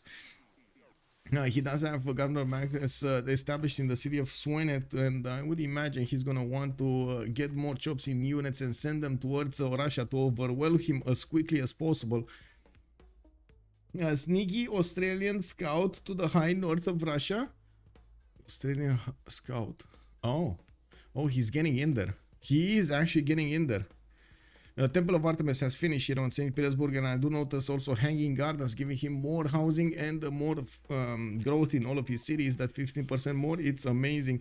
Let's actually take a look how many points, how many amenities is he gonna get from Temple of Artemis. We got a 1, and we got a 2, we got a 3, we got a 4, we got a 5 soon, and that's it. 5 amenities, that's still pretty good in my book. That's a pretty good Temple of Artemis, and of course that still gives him the +3 food, the housing in the city of St. Petersburg, and you can see with the Feed the World he already has in that city center, that city is gonna grow very quickly. I think the main worry here is what's going on in the city of Kazan. He still has a 2-tile choke point that Kazan will, Egypt will need to go through if he actually wants to reach St. Petersburg. And this still begs the question, why did he go so far in the southeast on that river bend instead of settling over here somewhere where it would have been... I wouldn't say this is better actually, no, this is worse to defend. Both locations are very bad to defend, to be honest. Like this city over here, if you would have placed it, he can get hit from 3 tiles. He needs to keep all of these tiles, I would say, in check. If he doesn't, that's a problem. I guess it's much easier to defend if you have these tiles. While the city of Kazan, as you can see, is getting hit from multiple sides. He has 1, 2, 3, 4, 5, 6 hills around it, all of them that can shoot against the city of Kazan. While he did manage to get the tiles right in front of the city, it's just a matter of time until the Mariano chariot archers chew through the defense, and we do need to see more of them show up to the party. Catapults also coming up from Asticos, 2 of them, and I do see Mariano chariot archers getting deployed to the northeast so they can flank these units, these Russian units. Of course, much easier to actually take out horses if you do take them out with the Mariano chariot archers and not take any damage in return. Now looking at Zulu here, we do have the trebuchet just banging on the doorstep of Rome. We do see the horses having a hard time actually pushing back that trebuchet, while Zulu is gonna keep on building his Ikandas and settling cities towards his opponent. I do notice Asticos is embracing that encampment position he has and trying to make a military on Abydos, not only on the north towards Kazan. We do have Macedon here. Wow, wait, did Macedon actually lose a unit or something? No, all of his units are just running around.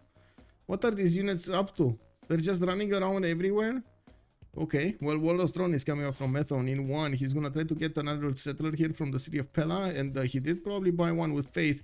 He's gonna put it on the incense style. We do have Pingala established in the city of Pella, while Historia is struggling with his 13 science and 17 culture. He's negative in gold, and I do have to say his opponents are starting to get quite a bit better. Pompion 21 and 23, he's just gonna get higher here, especially after he's gonna finish up his commercials and make more trade routes. He does need the market in those districts, and as you can see, he's getting them.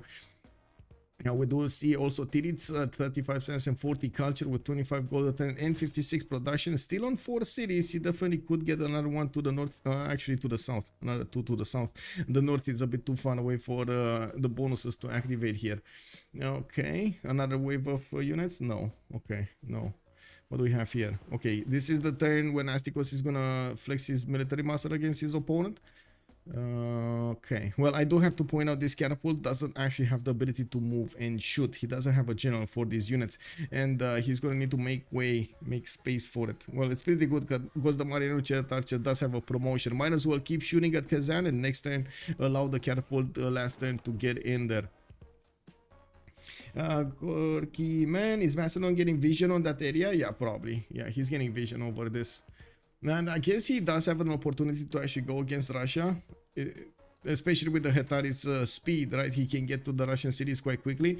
And you do notice Russia doesn't actually have any units on the west side. He's just getting some scouts in and some archers to the west side, so he knows about his the movements, the territory, well before they actually get to his own cities. Russia versus Egypt, never saw that one coming. Yeah.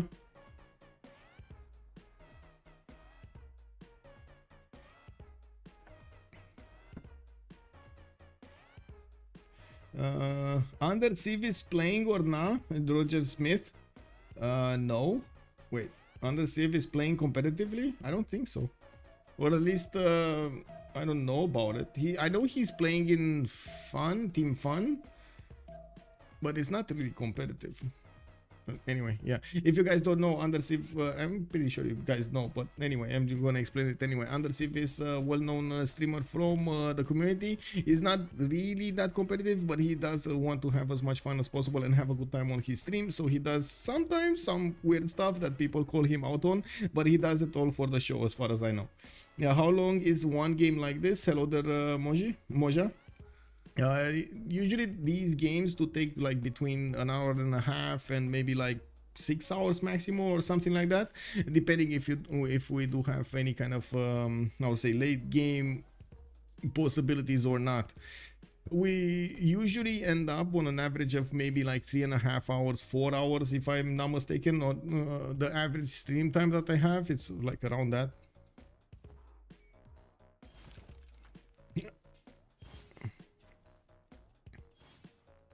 Okay, so what do we have here? Horses. Russia still needing to put more military there, but I do see him getting his apprenticeship in 3 turns, 24 science and 36 culture. Is not really on par with Asticos' 42 and 42. With the new campuses coming around, he's definitely going to pad those numbers and have more science to benefit from. We do need to see if he's going to manage to get to a technology that will allow him to push back Egypt or fend off the attack here. It doesn't look like he's going to get it in good enough time. Like a Corsair technology, like a Expo something, it doesn't look like he's gonna get it. It's gonna take some time, while Egypt is gonna keep on capitalizing on the advantage he already got of getting so many units to attack into the city of Kazan. Is gonna happen here. Do notice this horse doesn't belong. He doesn't belong. Anyway, catapult needs to last move. That's what I'm waiting here. He needs to last move in the last second. That's basically what last move means. Yeah, there we go. First catapult in. We got some more shots here from the Mariner Jet Archers acquiring promotion points against the Russian horses, while the city of Kazan is gonna get hit in the first seconds of the next turn. 6 hours without a break? No, we do have breaks. As in, usually in the rules, a break can be held every 2 hours. Without asking anybody, so anybody could actually take a 10-minute break and pause the game for everybody. That's basically like a CPL rule, international community. While in these games, we do have them choosing to usually pause right after the congresses, if they do need to. And the congress usually takes like the segment between the congress usually takes about an hour. So every hour you usually have them like 5-minute pause, 10-minute pause, or something like that. Stretch their legs and so on. It does also help me quite a bit. I do need like I have been trying as much as possible to get some R&R immediately after, well, R&R, not really R&R, get up from, drink something, go to the toilet and so on in the 2 minutes that the World Congress is in. A 1000 IQ play by Ozzy just waiting in the north. Yeah, well, he might actually get a settler here. We do have Australia getting in and has the opportunity to pillage an iron tile, while he is actually going to keep 2 units from Russia deployed to the north. That is going to be a problem for the city of Kazan, which is trying to repair outer defenses. That's not going to help. The city just got hit, and it will not allow it to actually get the repair outer defenses program going. We do also need to see if Egypt is gonna keep on banging on the city of Kazan here. I don't think he can hit this city from here with this Mariano, but he can definitely climb up on the iron tile and shoot it from there. With the catapults, also another catapult that needs to get in. He needs to make space for it, and it does look like he is getting in there. Oh wow, 3 more Marianos coming up on the east. This is gonna be a massacre, I gotta say. This kinda looks like a massacre, guys. This archer is gonna probably die. Let's see, horse got out, horse got killed, archer got killed. We got another Mariano archer getting in there. While the city of Kazan is going to take hits here, we do also need to see how fast these horses are going to get resupplied from his captor. He's already starting to get quite a few of them up there, and since he did finally get an encampment down, he can safely get the encampment training project for a general. He's very close. Oh, he just has the option to recruit one. There we go. Who got the first one? Macedon got El Cid. Macedon got a general? Whoa. Well, it's not going to be the correct one for the Hetaris. He's trying to get his 5th city out to the north of Pella. I do notice pyramids are coming up from Alexandria. Still a very low yield spawn here for him. 18 science and 21 culture with a low amount of cities, while we do see Persia next to him is already on 6 cities and getting bigger with his commercial, setting up his production capabilities to 93 and 39 gold a turn. I would imagine that number just going to get up, especially if you're talking about the stats here. 25 science, 34 culture before Pingala gets in, and before quite a few of these campuses are going to be finished. Now we do have him also deploying a decent amount of immortals to the city, to the defense of the city of Bakhtri. With a general, he's getting his military engineer to create the pathways towards the front line, and wants to keep away those Macedonian units from him. It does seem like Macedon is going behind enemy lines here, and they're gonna try to poke Russia from all directions. Distoria is gonna get a few of these Hetaris right in the doorstep of the northwestern side of Russia's territory, and smashing his scouts in between. He doesn't want to leave any marks here. Okay, massive. 2 catapults are gonna shell the city of Kazan next turn. Throw those cannonballs at it. Yeah, safety first, man. Yeah.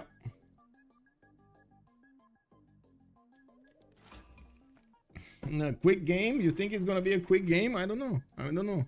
I guess I am disturbed by the fact that Liege is getting so much science and is not getting matched by anybody from his opponents, but it does seem like he's also the one with the economy here, just as well as Sazagi. I don't really see a clear victor here. While I can imagine it's very frustrating for JR to be in this situation, I'm pretty sure so is Distoria frustrated of his own situation there. We don't really have him affecting the game that much with Macedon, while he definitely is next to his 3 opponents. He just cannot do anything about them. Losing that first general is the reason he cannot do anything about this. Looks like Russia was also quick to deploy a few units to the west side. He did manage to get 52 science with 39 culture, but he's losing 16 gold a turn on 82 faith with 106 production. He's doing quite well in both aspects, but he is also going to lose the city of Kazan by the looks of it, with Egypt managing to break that doorstep, break that wall defense in the city center. He still has quite an array of units here that are going to hit the city next turn, and we do need to see if the horses will have enough strength to finally take it down. In the south, he wasn't pushed at all by Sprig, while I'm pretty sure Sprig is worried about Zulu's presence on the east side. We do need to see if he's gonna manage to do anything about Egypt here. I'm also sure they are trying to sim as much as possible, because they don't want to erase all of their players. In the game, they do want Rome over here later on in the game to be relevant, especially since Zulu is starting to get quite big in city count. Don't get me wrong. So we got Rome on 9 cities, we got Tiritz on 5, we got JR on 6, we got Pompey on 6. On the other side, Ulyss, Distoria, 5 cities, Hazagi on 7, we got Liege on 6, and Astikos on 5. It does look like at the moment Sprig has the most cities in the game. What's his production at? 121. He's the biggest producer in the game here, with followed up by Peter. And I would say actually Peter has the bigger stick when it comes to the production, especially if you couple that faith and convert it to production. Still ill 123 has joined the round table. Still 1, 2, 3. Thank you so much for the follow, sir, and welcome. Russia is dead. You think so? I'm not sure. I'm not that convinced Russia is dead. Okay. I guess we'll see it. We'll see it. It's a good question if Russia is dead or not. Having Macedon in a real world situation is much better than having Russia in it. Yes, plus. I can totally agree with that. Daniel Dingo, also good evening, sir. Russia, he got the settler. It's fine. It's safe. It's safe. The settler is safe. That scout actually was pushed out, and it looks like Austria was, not having any of it. I don't know what this Hetari is doing. Hello? Monsieur Hetari? I guess it's gonna be a bit of a problem here. Macedon is just sending these Hetaris from everywhere, and Russia did not plug the chokes to the west side, or at least not all of them.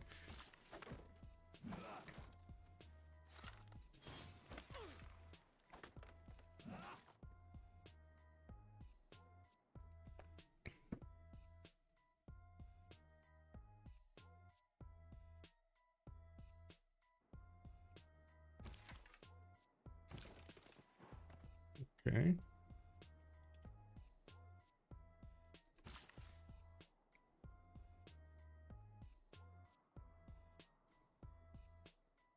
Okay, we got some water enemies coming up from Raketet, KW. We do have campus coming up from Abydos, and yes, wait, the watermill will actually give one more production to these tiles, right? This is going to be quite big for him, another 5 production point.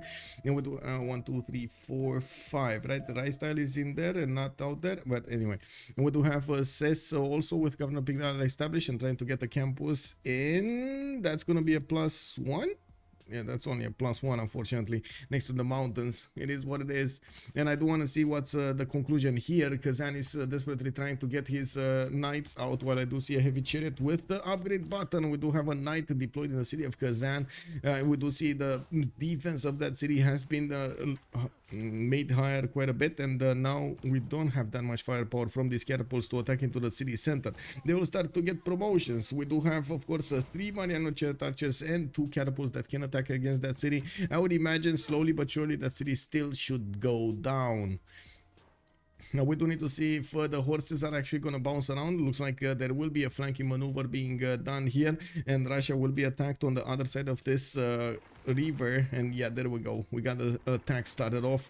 2 Mariano chariot archers starting to attack here. We got some counterattacks from the Russian units, but not that much damage was done.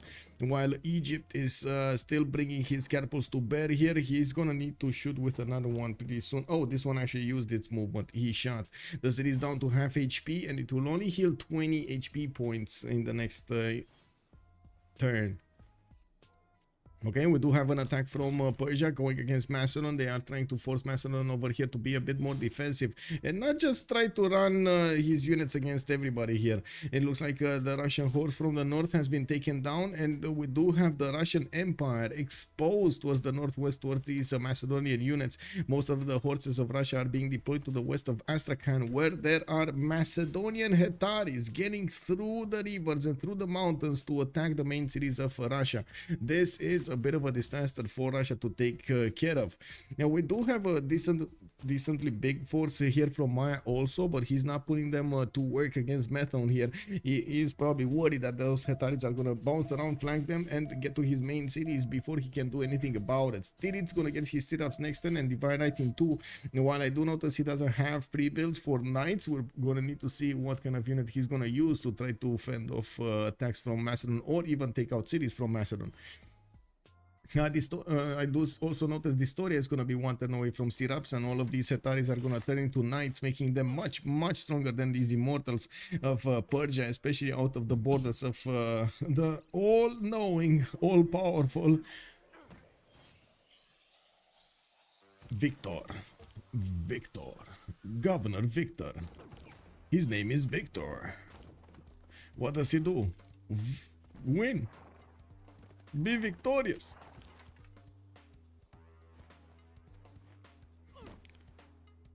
Those Ataris are cosplaying as Malon Raiders? Yes, exactly. Much cheaper, much earlier Malon Raiders.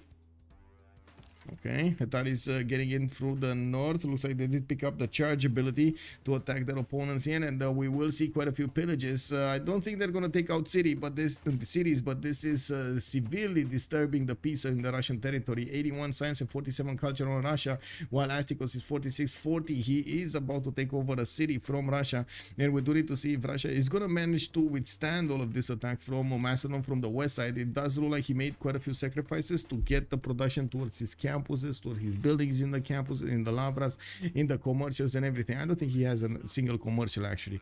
In the theater squares, holy sites and campuses, that's what he got. Theater squares, holy sites and campuses. Now, it looks like the economy shouldn't be that bad on either side. We do have, yes, Russia losing 32 gold a turn, but his allies are making more than enough for him. I do notice FDLV is actually going to have much better stats all around, with Tidits being on 90. We do have Sprig on 65, JR on 81, and Pompey is on 31 as well. Wow, I just noticed, by the way.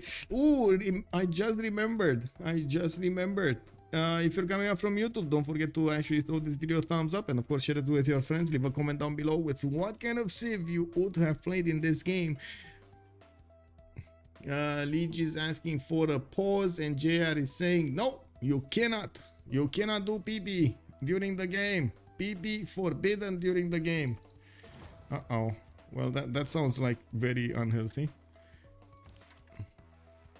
I'm sure Astikos appreciates it. Wait, quarters next turn for Egypt. How's GPD? Egypt is on -1, Liege is on 100, so he's gonna be the one funding all of this, and I'm sure all of these horses are waiting for their upgrade buttons. Here we got 6 of them. There we go, upgrading.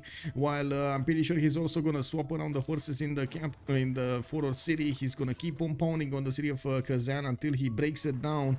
We do have the knight in, and that knight has done his job, but it's not enough anymore. There will be a possibility for Egypt to take that city last second if he does want to, well, lose a lot of health on his horses, because there is no other way around this. He needs to attack with 2 horses to actually bring the city down to its knees.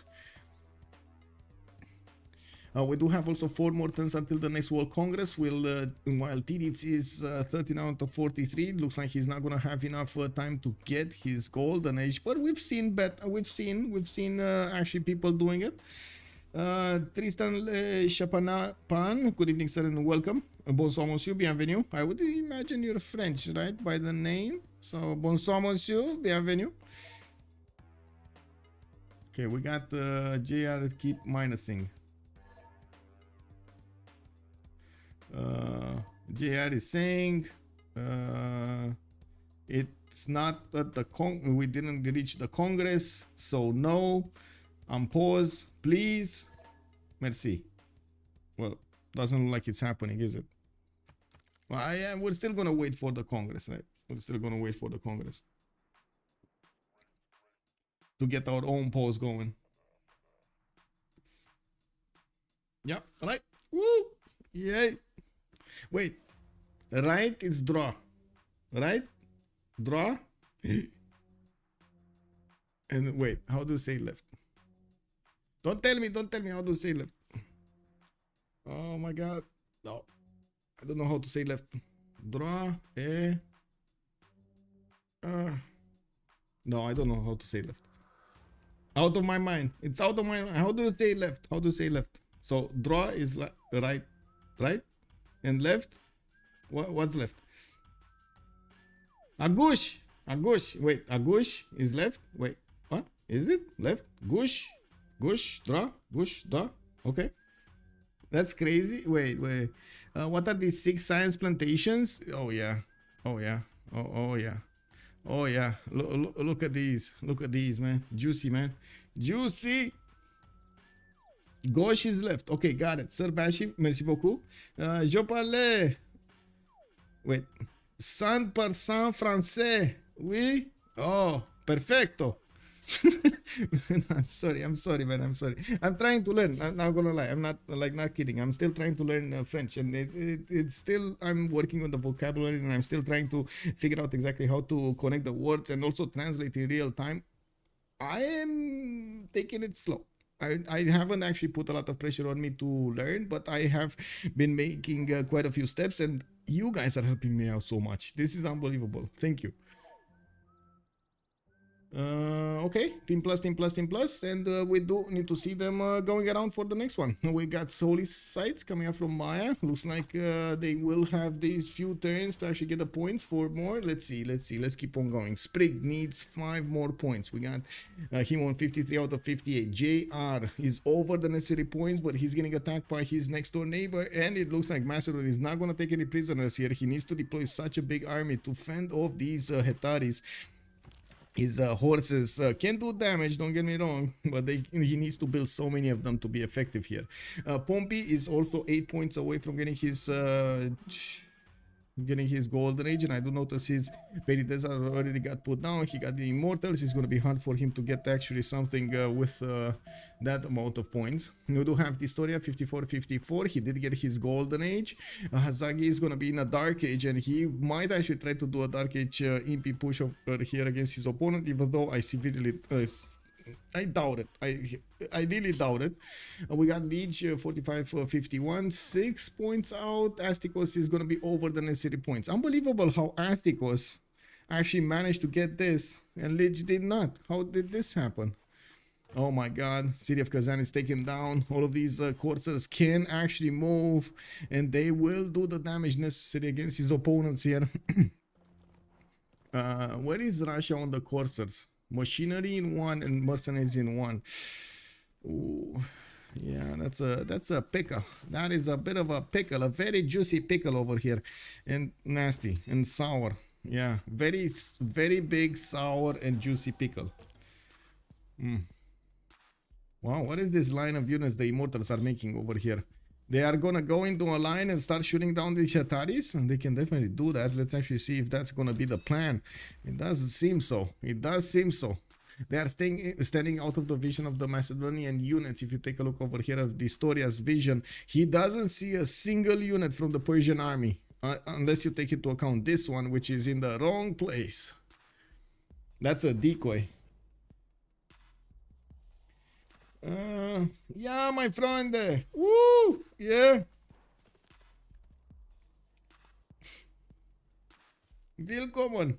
Gali dos Mayan campuses. Exactly. I had 4 years of French and didn't pay attention in any of them, so I may have the wrong information. Yeah, makes sense, man. But I gotta be honest, man. I had a very beautiful French teacher in, I'll say, in the primary school, like 1 to 8. It was between 7th grade and 8th grade. I wasn't paying attention to French when I was at her class. Like, let's be real about this. I wasn't paying attention to anything that she was saying. Yeah. And when I got to high school, like, you know, all of that information that I didn't get in the first years, it is what it is. I had a high school head teacher that it was full French, like she was a French teacher, and she wanted to talk to us in French while we were at the, like, how do we call it, the class meeting, you know, and everything. And I was like, I can't understand anything. Like, talk to me in Romanian. We're in Romania. Hello. You know, like, you know, that rule, who was it? Sun Tzu, was it, that said that you need to be careful to send the correct message to somebody that you want to teach. And he was a lot of the times he was blaming himself that he didn't give the correct order, so his units fell in line. Well, I was like thinking, haven't you read Sun Tzu? Are you kidding me? Like, what, are you trying to communicate something to me and telling me not to do something in a language I don't understand? What? Yeah, I was paying attention in her class, just not to what she was teaching. Yeah, basically. Yeah, that's a code right there, Alex 2005. Come on. None of you did this? I can't believe none of you did this. Didn't you have like a teacher that you didn't want to look at, you didn't want to actually learn anything, you wanted to do something else? I want to know, because in my country we think Americans are not good in geography. Well, they probably aren't, yeah. They probably are not. Well, you have like in every other, like in every country, you're gonna have those people that are very passionate about what they learn, and they will try to focus as much as possible. But because there's a lot of population there, so like if you compare United States population with French's population, that's gonna be a much bigger number of people of the same kind in America than there will be in France. Just saying, the proportions might stay the same, but you just see it more often because, well, they are more. Hekan, my English teacher, had like, yeah, there we go. Hekan knows. Good evening, sir. Haven't you read Shunzu? It's the most superior head. Yeah. I had a teacher that was a smoke show. Okay, I don't know what it is. A smoke show. Okay, as in smoking hot. I believe JR will take his revenge. We'll see. JR over here definitely is taking down quite a few Hetaris, and he's fending off the attack on the west side. He is gonna get a few tiles of his pillaged, and I do see mines are getting pillaged left, right, and center, with Macedon trying to get more science. We do have him on 27 and 25, and to be honest, it does look like since he did get to knights right on time, he should be fine for the next part of the game. We do need to see if they're gonna manage to keep their golden ages here. I'm pretty sure a few of them are gonna go dark, especially Tirits here. Looks like he's gonna go dark, and that's it. Actually, Hazagi gonna go normal. No, he gonna go normal. That is bad over here on Hazagi. Not gonna benefit from that much. And we do have Egypt also trying to go against Rome, forcing him to make a military and deploy a few more units to fend off this attack, not to mention invest resources here. That is a small amount of gold that Rome is making, and he needs to actually pay his units with. That is a bit of a problem over here on Sprig. We do have 140 production coming up on Sprig, with intelligence agency also finishing up in Rome in 410s, and he's putting down his industrial zones. He's on 140 production. He's about to make double the amount of production that Astikos is making, with much better science and much better culture. And this is a serious threat to Egypt. While Egypt did manage to focus down the Russian units, he's still going through his opponent's units, especially since these marionette archers did get the promotions. They are very, very deadly at this point against these Russian horses, and even against the knights. Crossbows are also going to be an option. I'm pretty sure Astikos is going to consider putting some gold into these units, and I do notice Tirits with the Liege are starting to match their science numbers. 115 on Tirits, we got Liege on 139. And they are very, very close to each other when it comes to the culture. Of course, gold, not even close. We got Legion 123 gold, while Tirits is only on 33. I should sleep, so bonne nuit. Bonne nuit, Tristan.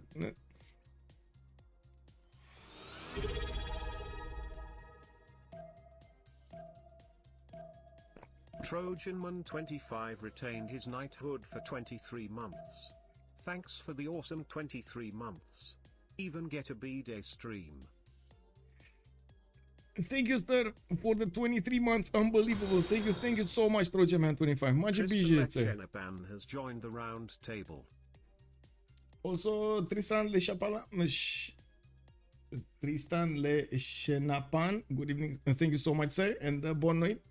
Or bonne soirée. How do I say this? Bonne soirée. Grandmaster Chapel is showing up in Russia's territory. We do have the next World Congress session next turn, and I do notice Dark Age here on Tirits. We got the Golden Age on Sprig. JR did manage to get his Golden. Pompey got his Golden Age, so he did get it. Amazing. He actually managed to get it. We got Dystoria here in a Golden Age. Hazagi is going to be Normal Age, unfortunately. Liege Golden Age, and Astikos Golden Age. So yeah, we do have a few stragglers here. Lady 6 guy and Hazagi on each team not getting their golden age, but I guess they did have a lot of things to do. With more units coming up from the Egyptian military, we do have him doing quite a bit of damage against Rome, and he does have actually a critical mass of units that he can keep on taking down these Roman ones. Also getting a lot more in the south. He kind of fended off the attack against Russia, so, or I should say, he took out that city that he always wanted to take away from Russia, and definitely slowed down Peter here from expanding. That tempo has been severely slowed down here on JR. Yeah, we do have a much better gold income from Hazaki and Leech on Team Ulyss, and by the looks of it, Asticos and Historia are trying to benefit a bit from it. We do need to see if Freritos de la Vega will manage to match this, and I do have to point out, well, they won't really have gold for upgrades. They don't have gold, period. This is just not only for upgrades, they just don't have gold. Was that Russian settler? He wants to put it down again. He's feeling so safe. I guess I'm a bit confused about this, because I'm pretty sure the marionette archers can just cross the river and keep pounding on these Russian horses. Anyway, we're gonna have 2 minutes for a pause while the World Congress is gonna be activated here, and we do need to see what the players will do. I'm going.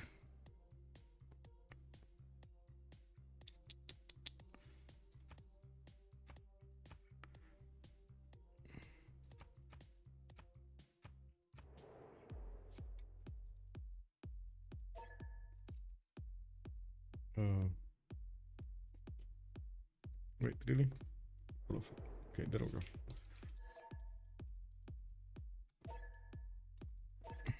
Okay, so be right back. 2 minutes.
Whoa. Oh, we got a retreat actually from Egypt, from the north. It looks like he's not caring about Russia's borders anymore. Of course, he knows about those one-tab chokes are going to be a pain to actually cover and go through. While we do have Egypt deploying more forces towards the south, towards Rome, to try to derail him too. I'm a bit surprised we didn't have Zulu get any kind of army, but he definitely wants to get the goal for his teammates. We do have in the World Congressation spices, duplicate of the chosen resource grant amenities, looks like earn double points on the great generals. And John Curtin is going to get the diplo points, while I gotta say John Curtin will have the option to actually build the the Statue of Liberty over here. We do have Legion printing in 2 turns, Naval Tradition in 1, and oh wait, he's only on 45. He went free inquiry. Well, Tidits is free inquiry as well, but in the Dark Age with 173 science, he's just getting this. Oh my god, amazing. Did he go? Wait a second, is this monasticism? Is this actually monasticism? It is monasticism. Monasticism, Maya. You saw it here first. Why, hello there. Hey, hello. How have you been? Ce faci, piși? She came to talk. Are you here to negotiate the terms of your surrender? No? No, she's not. It's fine. It's fine. Let me actually take a quick pick over here and set up the chats again. Let's see. I want to see Petra in Thieves so badly. Oh my god, give me a second because I had some food on the table. She's gonna want it. Give me a second.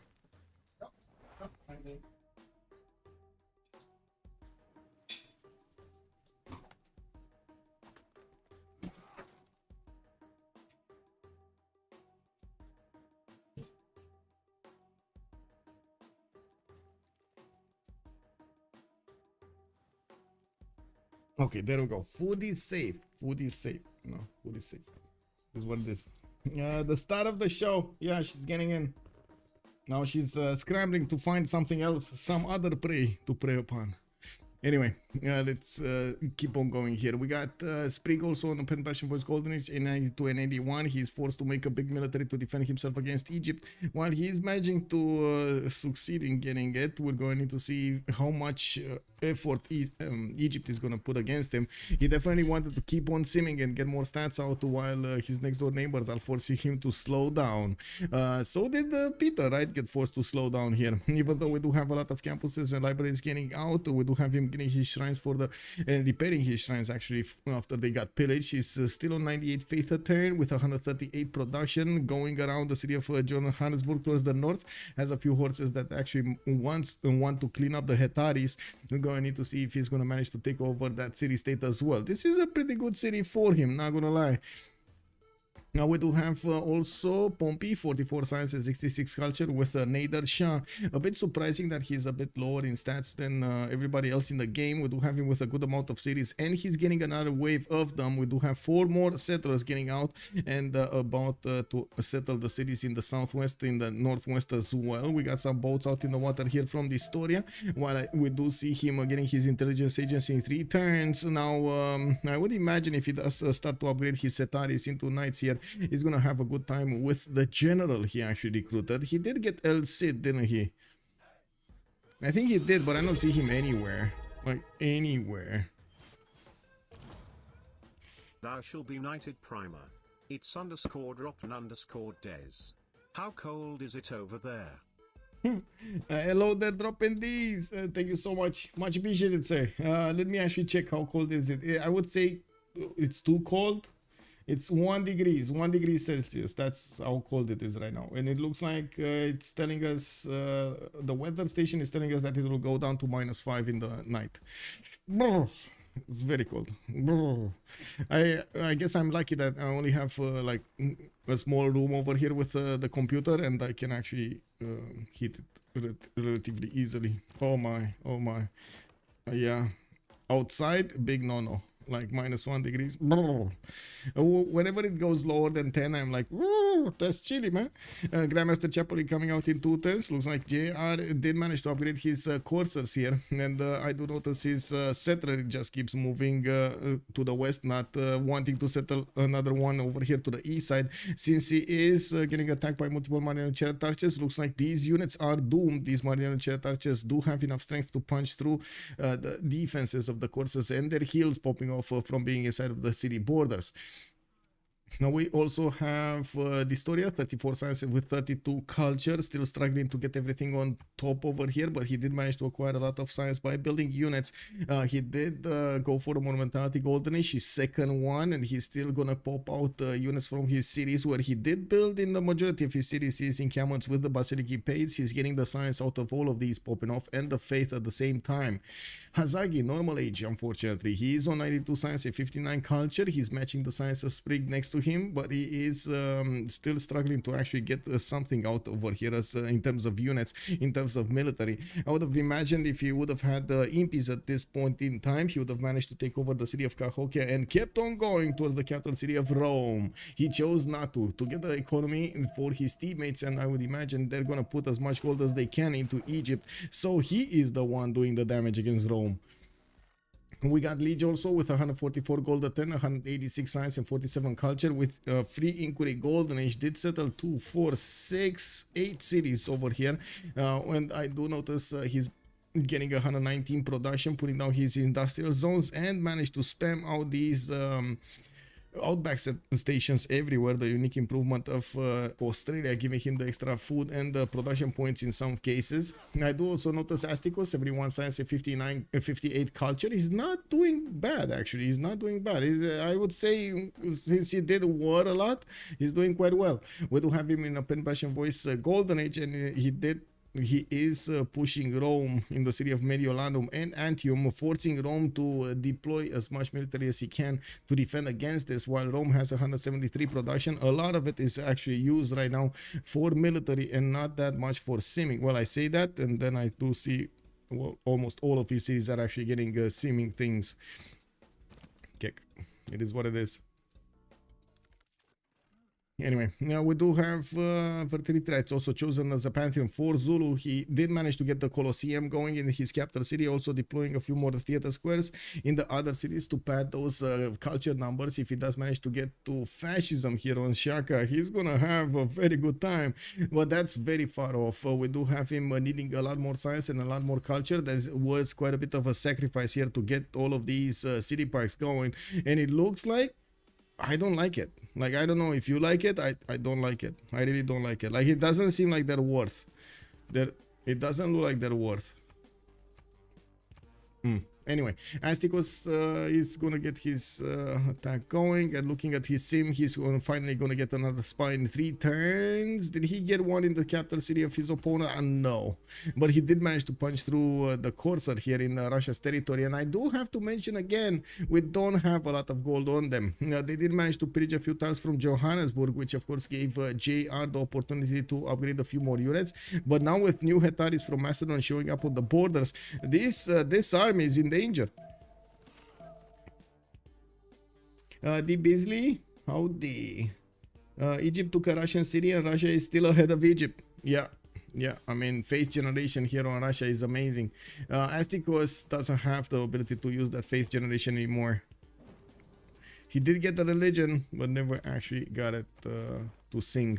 Cinquetti is being kept by Pompey, by the way. I'm a bit surprised that Russia is not keeping it, but I guess it is what it is. Armagh is on Russia, and I'm pretty sure he still has 3 envoys over here. Yeah, he still has 3 envoys, so he gets the bonus points on his temples.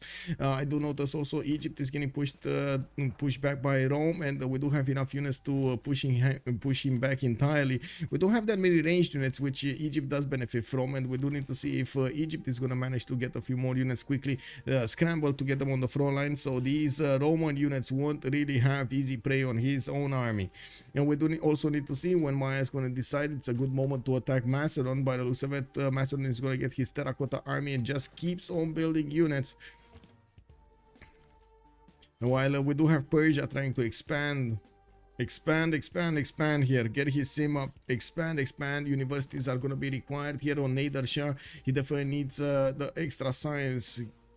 While the Historia next to him is on 1,000 military, we don't really see that military being applied against anybody. We could say that Russia has felt a little bit the power of Macedon here, but to be honest, I think he felt only a sliver, because yeah, the Hetaris were everywhere.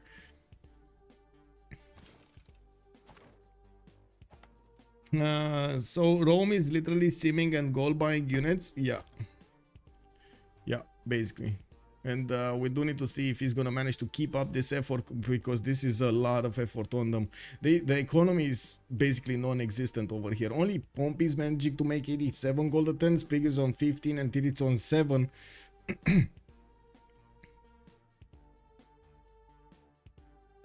Okay, more universities coming in from Zulu. We do see him finishing up that intelligence agency in 2 and getting Quaracuza to build a campus. I don't see him with that many cities to the south. He only has 2, 4, 6, 8 cities at the moment. 2 of them to the northeast, getting his Ikadas down. Reina in the pool over here alongside the Australia, so they can get those trade routes going between them. This is helping them get that economy going. One of them actually has double the economy of their opponents, and both of them have about the same goal. No, actually they have this, no, about the same goal. Wow, Leech lost 1 gold while I was in the middle of that sentence. Okay, let's see the attacks here. Yeah, it looks like Macedon is punching through and managing to save Johannesburg. Wait, is that the plan? I think, yeah, right? Oh, they're all fighting it. They're all fighting Johannesburg. There's not a single nation in the game that has a peace with Johannesburg. Oh, man. Okay. So many Hetaris are on the way. Like, initially we saw like 2 Hetaris, but I missed all of the reinforcements that were on the way. This is gonna take out the Russian military. Oh my god. There's no way he's gonna keep all of these units. Oh man. Oh man. Anyway, we'll see. Does he have a spy in his opponent's cities? I don't think he got to the spy, right? He didn't get to the spy. We do have more holy sites. This is the major sacrifice from Maya to actually get the holy sites instead of his commercials.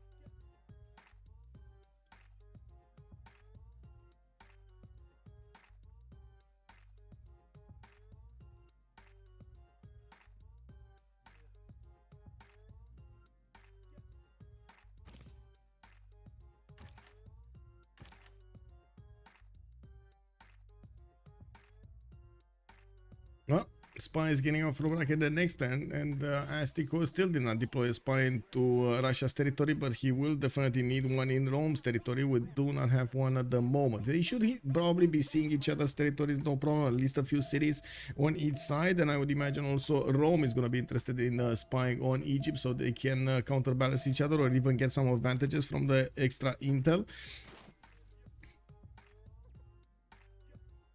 Didn't he get the intelligence agency? So he has a spy somewhere. And I do see Rome has one deployed in the city of Swenet, while Egypt keeps on punching through the defenses of Russia. We do have the marionette chariot archers getting more promotions, and I do notice he's bypassing that campus in the middle of the mountains. That's a +10 campus that Russia might actually just lose here.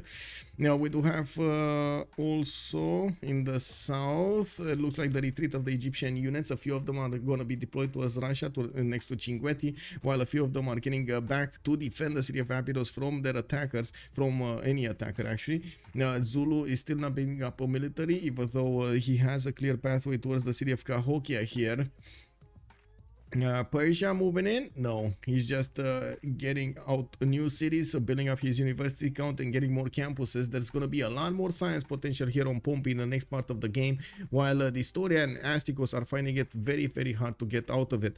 We do have a lot more production also across the board on Team Freritos de la Vega with 154 production on Tirit, Sprig is on 201, JR 148, Pompey is 169 also. We do need to see if Sprig's 10 cities, and I gotta say that's probably what's keeping him right now alive here. Now, the amount of cities he has allows him to actually get simming done as well as military done. The production is definitely much higher than Asticos can put on the table, and if Asticos doesn't actually pre-build units to get them out, he's not going to have a chance to keep up with Rome here in terms of how much military he can output in the same amount of time. Hazaki did finally get over 100 science, while Liege is over 200. We do have Tirits and Liege basically mirroring each other. Right now, Liege is a few turns away from getting his industrial zones down, and I'm actually curious what is he gonna go for here in terms of technology. He is going for his siege tactics and diplomatic service next turn, while he is definitely getting his shipyards in the cities that he built a harbor from, which, well, I guess most cities did get a harbor. We do have him getting the industrial zones in Canberra and Hobart, but I don't really see him min-maxing these, like getting as much production as possible. That's a 0 adjacency industrial zone here, and Hobart is gonna build a 1 adjacency industrial zone. These are kind of weak, to be honest, but I guess coupled with the shipyards, coupled with the workshops, factories, coal power plants, this is still going to be big. The fact that he has multiple coal tiles sprinkled around his territory is also going to be very, very good. Well, I say multiple, but I only see one, so excuse me, that might not be the case. Yeah. Okay, Valletta has been taken down. We do have Valletta being taken out by Maya in the southwest, and it looks like He's also trying to build the Oracle for a long time. He never actually got to finish it, putting down finally a commercial, so he passed those gold points and getting for a ministry from Chicken Itza. Surprising choice here, instead of going for a spy inside of the cities of Macedon. He's gonna need to hard build one, not get one for free, and of course a lot less likely for that spy to actually receive new new promotions. We do have Macedon also trying to get out on the coast over here. He's going to go to the west side, and by the looks of it, he can settle that island with no problems. Persia doesn't actually have any coastal city that could affect this. We do have another settler actually going to the west. Nice, nice. So whatever happens, this story is still going to be alive in the game, by the looks of it. 3 turns out from getting Terracotta Army. He smashed the army of Russia down to a few units. While, yes, he does have these Hetaris smashing down the units of Russia, he's also acquiring science at the same time. This story is 5 turns away from printing, keeping up with everybody else while he's barely on 36 science. Wait, is this Corsair finally gonna get attacked, or is just gonna be left there? I guess he's gonna be left there. And I do see more Corsairs are getting back. We got Liege building a caravel. I guess he just got it for some extra defense. Ooh, what is this Atari doing? How did this guy get here? No, really, how did the Historian Hetari get here? Wow, I mean, they're allies, but again, how did he get here so far away from his territory? Anyway, it looks like it's getting quite heated up over here between Sprig and Egypt. We do have Sprig deploying those knights on the front line. He doesn't have ranged units or siege units to actually attack first these Egyptian corsairs, and we do see him building up a line and containing as much as possible the army of Egypt in the borders of the city of Abydos. While in the east side, he did deploy one horse to fend off an attack here. We do need to see if Zulu at some point will want to get into the action here. He's managing to keep up with Rome's science and culture, not to mention its production capabilities. We do have him getting his more science points from the universities here, and I do notice he's getting ready for the upcoming war with more and more Ikandas being placed down, and the specializing buildings are getting trained there. Now we will see also Russia getting to his Cossacks, which is probably going to be a turning point in the war against Egypt. Those units are very, very powerful, and they will smash down anything that gets into their way. You do see how many pre-builds he has. The problem is, where gold? Where gold? I mean, sure, so many Cossacks. That's a very good idea. Where do you get the gold to upgrade all of them? Do they have more mace tiles to chop? More? I do see a crab here. That's it. 2 crabs. I see 2 crabs. One of them, he actually needs to pay something for it. Mace tiles, mace tiles, mace tiles. No more mace tiles. Okay, somebody else. Does he have mace tiles? Wait, that's Macedon. That's not the good one. We do need to see Tirits, mace tiles. Probably he's gonna want to use the mace tiles. Not gonna lie. He has one here. He took over Valletta. Doesn't have anything there. So 1 mace tile. Not really worth, is it? Okay. Persia, mace tiles, no? Everything got chopped. I think everything got chopped, guys. Oh.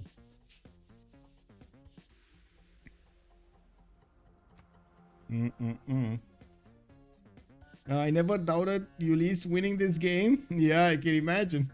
Angie Chimi, good evening, sir, and welcome. What is distribution of Niter between the teams? Can someone try a bombard rush? Let me actually take a quick peek over here on the Niter screen on the army tab. We do have Tirits Niter, Sprig Niter, JR has Niter, Pompey has Niter, while on the other team it looks like there's a lot less Niter across the board. And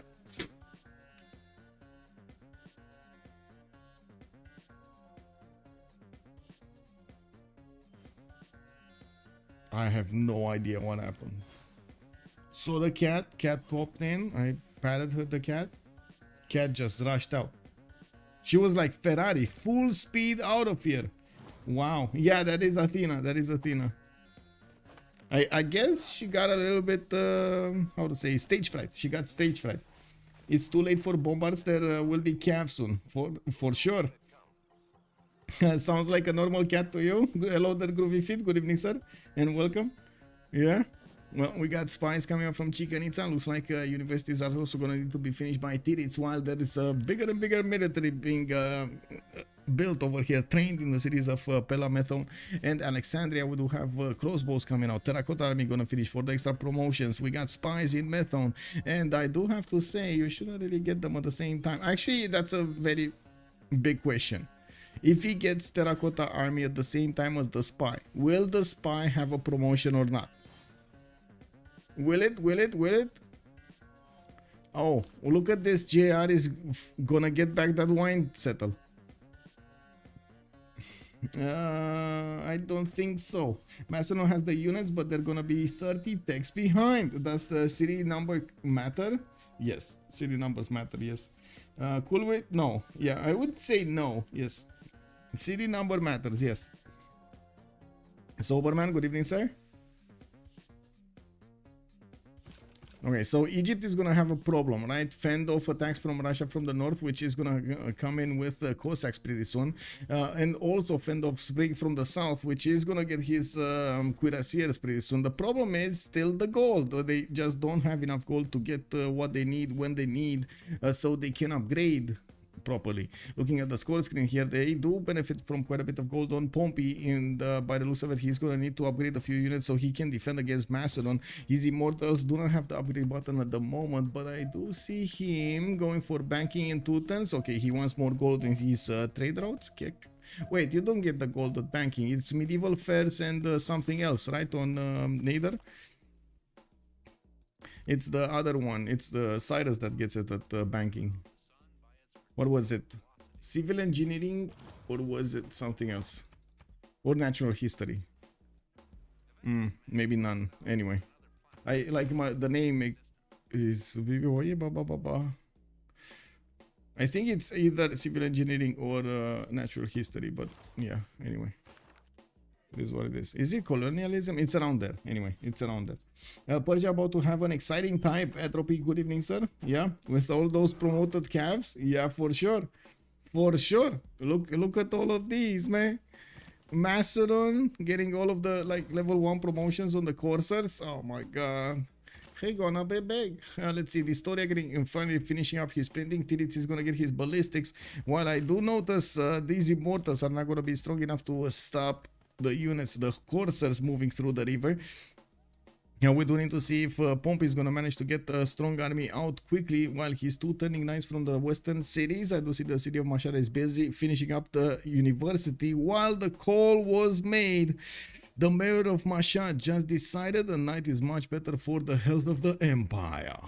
Let's actually take a look over here in the cities of Russia. Oh my god, look at this invasion force. This is JR not effing around. Uh-oh. Yeah, this is JR not effing around, man. He's mad. I would say he's mad. I would say he's mad. You know what? I would actually want to put up a poll over here to see how mad is JR right now. How mad is JR? So 1, 2, 3, 4, 5. 1 being not mad at all, and 5 being furious. Furious. Remember, he lost a city. He lost a city. And winter is coming. Exactly. Winter is coming.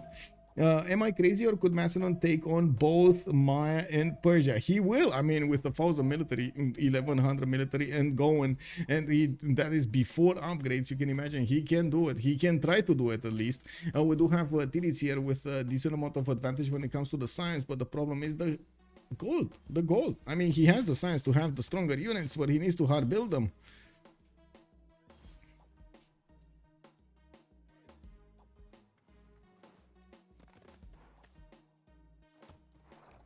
And I think we need to ask the major question. Are the Cossacks going to get priority to upgrade here?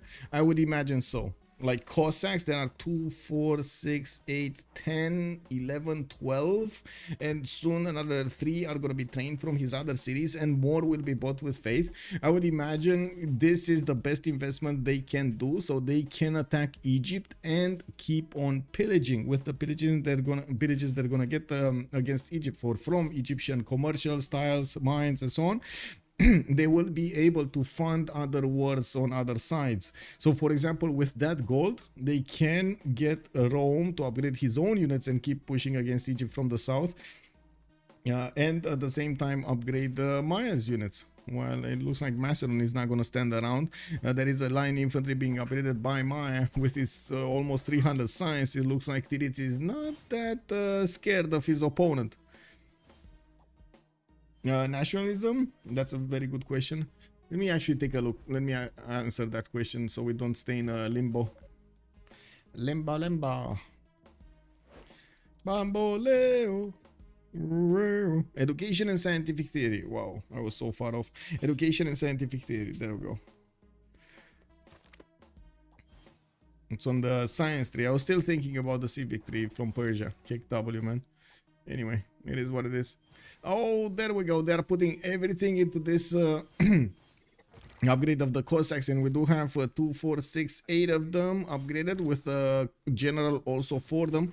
They're gonna get 77 plus strength to attack into their opponent's units, and you can see the one shot they can do against the Mariano Jet archers, 2 shots on the coursers.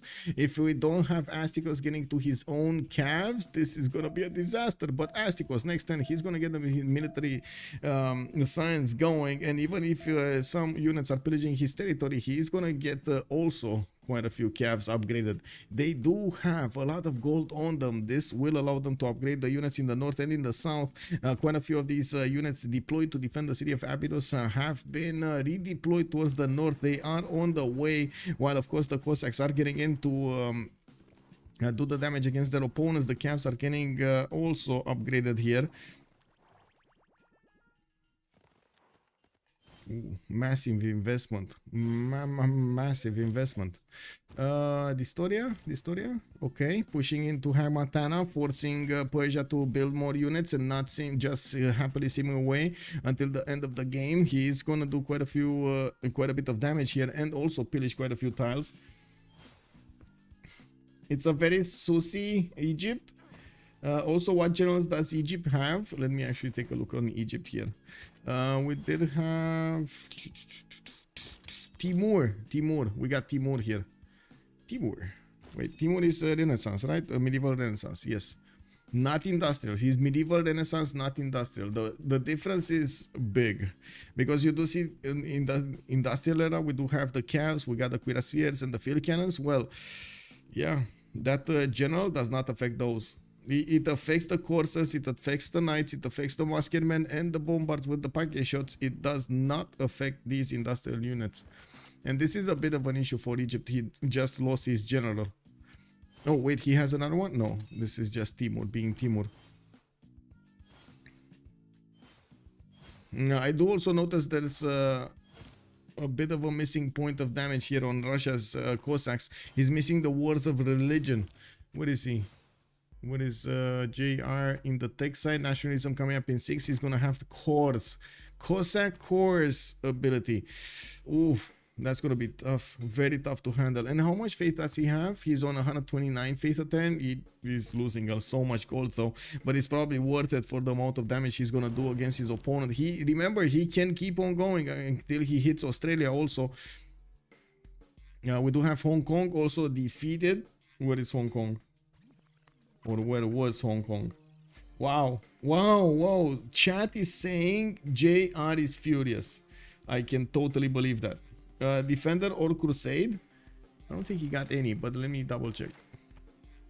Defender of the Faith on Russia, and nobody got Crusade. We did have Maya going for his Jesuit education and stewardship, getting a bit more science from his campuses and a bit more gold from his commercials.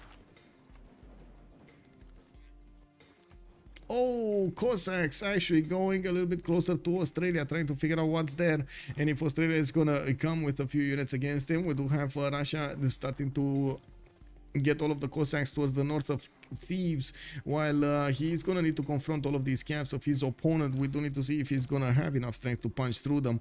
Of course, these Cossacks can actually move around quite a bit, hit and come back, and this is gonna make Egypt mad. _96 has joined the round table. Oh, Sa196, thanks so much for the follow, sir. Much appreciated. Hobart looks delicious for the mine pillages. Yeah, it looks like these mercury tiles. Yeah. There's a bit of a problem with the Australian frigate fleet here. It will definitely do quite a bit of damage against the Cossacks if it gets into range. And I guess this frigate fleet does need to start moving. He's probably worried he's going to need to defend Hobart as a city. He does have, no, it's just ancient walls. I was trying to see if he got to steal. We got Leech here, ballistics 110 in line 1 while he's funding his allies needs over here. We barely have Asticos going for his gunpowder in 3. It's gonna take a long time, an eternity, for him to actually get to ballistics and then to steal. While Rome to the southwest, Sprague is on 154 science. He did manage to get quite a few more science points in the meantime. And culture, it does seem like Hazak is having a hard time keeping up with him. Alhambra is coming up from Nobamba. More industrial zones are also coming up from Zulu, and I do have to point out there are some beautiful setups here with baths and industrial zones from the cities of Rome. This is giving him such an advantage when it comes to the production of his empire. 219. I just noticed Hazak is actually on 253, doing quite well in the production. No gold though, no gold on Sprague. Pompey is making 134 gold a turn. We got Tiris on 27. They're losing quite a bit, and they do need to rely as much as they can on pillage economy if they want to do something in this game. We got Macedon here trying to get in and also going for the pillages directly for the mines. We do have a Hetari here that will probably be hit next turn by the Cav, and Historian will need to be very quick on the button so he can pillage it. I.D._yeet_ya has joined the round table. Yeah, and thank you so much for the follows and welcome.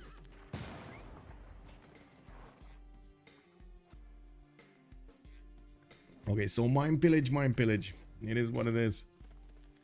Pillage the mines. More mine pillages coming up here from Macedon. He's doing what he needs to be doing, and I do see forcing Persia to get so many military units. Now we do have Persia still on. Actually he did get over 100 science, 107 science and 98 culture with 119 gold a turn and 235 production. Well, it's no surprise that he couldn't actually get that much of anything else, since he didn't need to upgrade as many of these cities with commercials and get the gold points going. I would imagine he's actually trading externally. No, he's not trading externally. He's still on internals. Okay, he's still on internals. And what do we have here? Nothing much. What do we have here? Russia's still gonna get some return on investment on some of his Cossacks, and we do have him with the ability to go against one of these cabs and take it out. We do need to see if he's actually gonna score that. Now we do have a few more Cossacks coming out from his cities, and as you can see, Russia is gonna want to go directly against the Egyptian city of Swenet. We do have him actually with a bit of an issue here. He needs a bit more movement on the Cossacks if he wants to get them to hit the single target. Oh well, it is what it is. Now we do have some trebuchets also getting upgraded and being sent to the north. Any kind of firepower they can get to bear against these Cossacks is going to be good firepower in his book.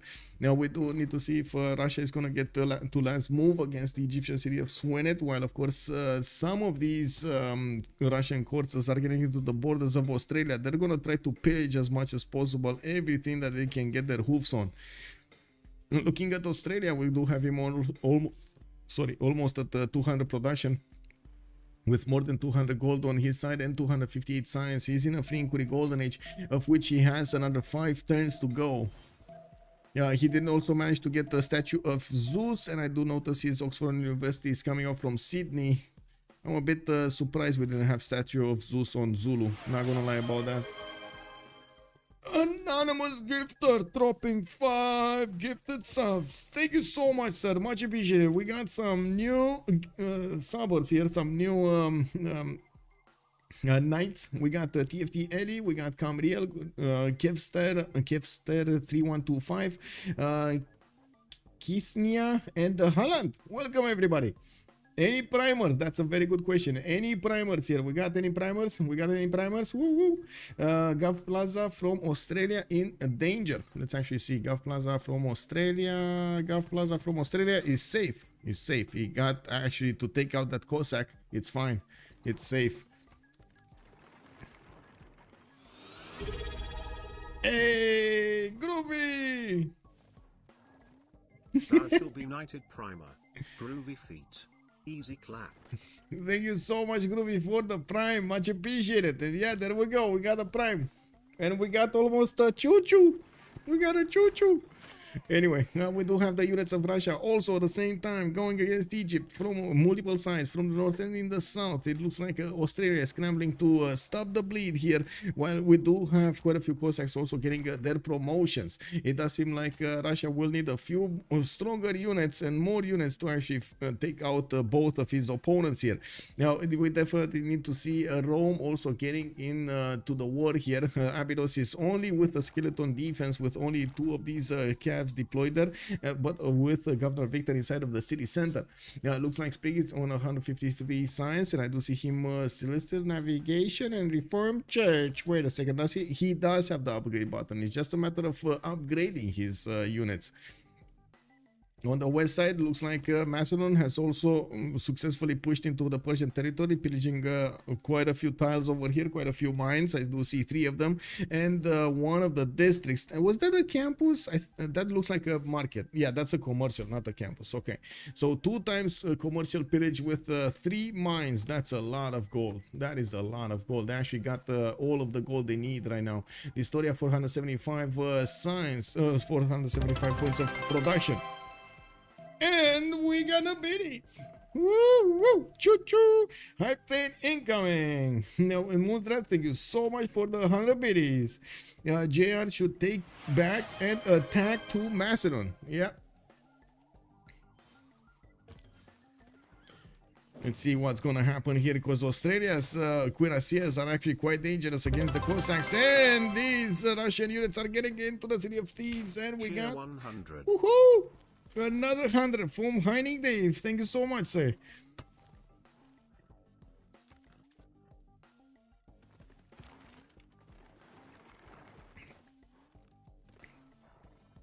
Okay, so Austria did manage to acquire Isodor of Miletus and Imhotep. I do see his units are getting deployed to the north, and they did manage to fend off, take out quite a few Russian Cossacks. There aren't that many Egyptian camps with full health to help in defend here, and we do need to see if this is going to be enough. Russia's production is quite high at the moment, especially coupled with the faith generation he has. 150 plus the 139 faith attempt he's making. He has the Grandmaster Chapel. He's buying out units whenever he can, getting a few more of these lavras to produce more faith per turn, and I think the only problem he has is the gold generation, which he's trying to fix by pillaging of as many tiles as possible from his opponent's territory. And we do have Tirits also with an amazing amount of science. The same problem though, 350 science, doesn't really have gold to get his helicopters. He's going towards refining. He is building up quite a few of these camps, and if he does manage to get to helicopters, he's probably gonna do a lot of damage against Macedon next to him. But Macedon is already out, and Macedon did take the city of Hong Kong on the other side of the continent here, of the world, and he's sending a few more settlers. Look at the line of settlers, guys. Look at this line of settlers moving through the oceans across the map. Busily getting inspired over here by this Mayan gameplay. Yeah, remember, monasticism, Dark Age. So Golden Age first era, Dark Age in the second one. Woo woo. Corcoran getting the coastal economy moving. Yeah, literally moving. Yeah, exactly.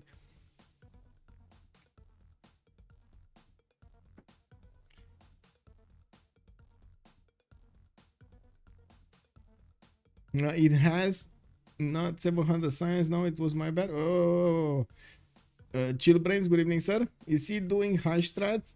Kick W, man. Yeah. Okay, so what do we have here? Multiple knights getting out, and I do notice Zulu finally getting in some military. We do have some heavy chariot corps getting out of his cities and moving towards the west side, while he's gonna hard build the knight corps at the same time as getting Forbidden City in 2 turns. We do have him with well, a need to actually defend the city of Abydos from his opponent. Sprig has been upgrading his cuirassiers and got a few field cannons to to go against Egypt, and I would imagine the attack will start up soon. We do have the cuirassiers starting to move across the rivers, and they will get right on the borders of Egypt pretty soon. While in the north, of course, we still have the Cossacks of Russia doing damage against their opponents. He lost the general from the east, and now, as you can see, he keeps on bringing new Cossacks and sending them towards the city of Swenet. He kind of, you know, finished with the defense on the east side. He has a few of these Cossacks just running around and trying to pillage any mine that he can get his hoofs on, and getting the gold so he can upkeep his armies and keep on attacking. Nationalism coming up next, and 4JR is going to get the core ability on these Cossacks, which are going to make them a lot stronger against their opponents. That's one civic that Astikos is probably going to need a lot more time to get to. Nationalism, 9 turns here for Astikos. With metal casting in 2, he doesn't really have anti-cav units to upgrade into piking shots. I guess it is what it is. And we do need to see how fast Ulyss is gonna get. Okay, combustion in 2 turns. He's gonna have tanks, and I'm pretty sure he's not gonna want tanks. He's gonna want helicopters. By the looks of his pre-builds, he has a few pre-built tanks here, cuirassiers, but I would imagine that since he is building quite a few calves out of his cities, he's targeting to get helicopters. Okay, those Hetaris here from Macedon didn't really go anywhere, did they? There's still one here. Wow, one is to the north of Tula. These Hetaris are just everywhere, man. They were everywhere this game. Yeah, Legion tanks soon. Yeah. Does Maya want to be more balanced with culture, or does it matter? He probably wants to be more balanced with culture, yes. And I guess he's going as fast as possible towards this technology, like towards an overwhelming amount of difference in technology between him and his opponent. While we're going to need to see if he's going to manage to actually get that advantage. You do need at least 2 techs over your, or like 2 techs of the same kind over your opponent.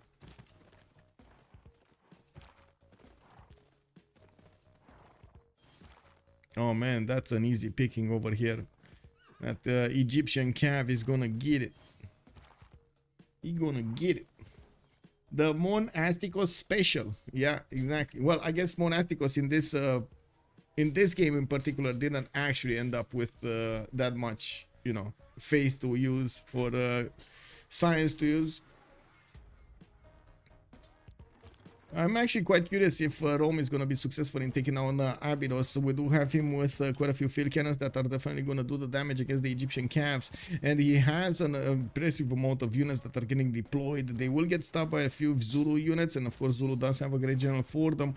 While I do notice Rome will want to start his attack run. At the moment he is still building his bombards and sending them towards the front line, so he can take down the walls much faster. Okay.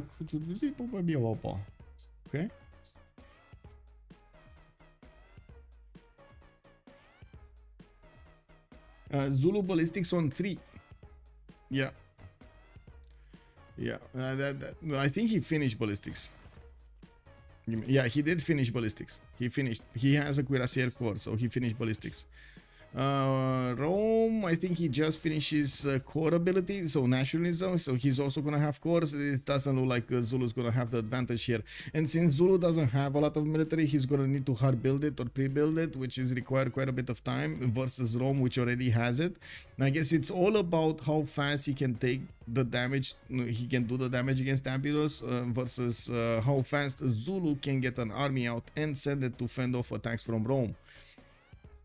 Since you do have 1, 2, 3, 4, 5, 6, 7, 8, 9 9 of these cuirassiers. That means he's gonna get 4 cores with 1/2 over there, while normal 1. We do need to see if that's gonna be enough. He definitely needs to core up some of his units so he can withstand a lot more damage and get his promotions. These units of Zulu are not gonna be something that you wanna, you know, anger, I think. Yeah.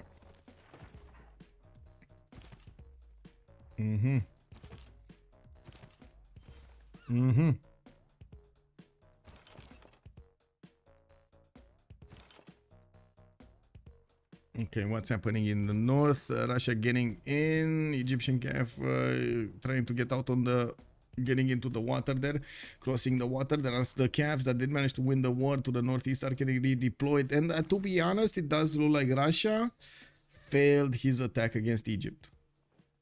I would call it an F. If anybody is of the same opinion as me, just put an F in chat right now. Put an F in chat, guys. Let's see. How many of you do think that Russia just failed his attack here? Okay, we got the F's coming. We got the F's coming. Any W's? By the way, if you think it won, just put a W. Yeah, it's an F, F, F. Yeah, keep them rolling. Keep them rolling. Big F rate is coming. Yeah, Nico, good evening. Good evening, Reed. Good evening, Nico. Good evening, Annie George. Big F. Yeah, Cossacks just couldn't handle Egypt. Well, it's because of the looks. It's because of the looks. I mean, who would want to do damage to Cleopatra, right? Exactly, right? It's like they saw those Cossacks. Just imagine those Cossacks actually getting to see Cleopatra and they're like, oh, baby. Yeah. L actually. Yeah, yeah. F, F, F, F, F, F, F. Yeah, yeah. Big one. Comrade Dujnela, good evening, sir. Ulyss might have to spend more gold to defend than the attack costs. Yeah.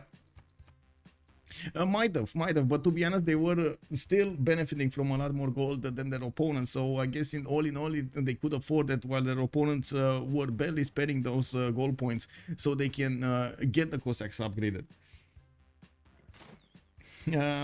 Cossacks wanted the wrong type of smashing. Exactly. Yeah, I mean, you know, it is what it is. What do we have over here? We got these cuirassiers doing the damage against Egypt, and I do notice field cannons are gonna start eating those calves alive here. We do need to see also the World Congress. So let me actually put up the points. We're gonna have a pause of 2 minutes and we're gonna come back to see what's going on.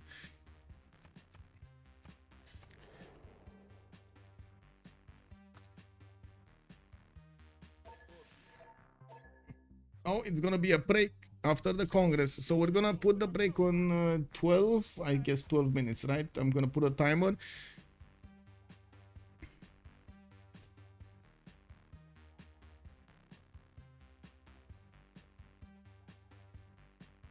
There we go. Countdown timer. We got a break. 12 minutes and we're coming back. Check your wait, do I have something?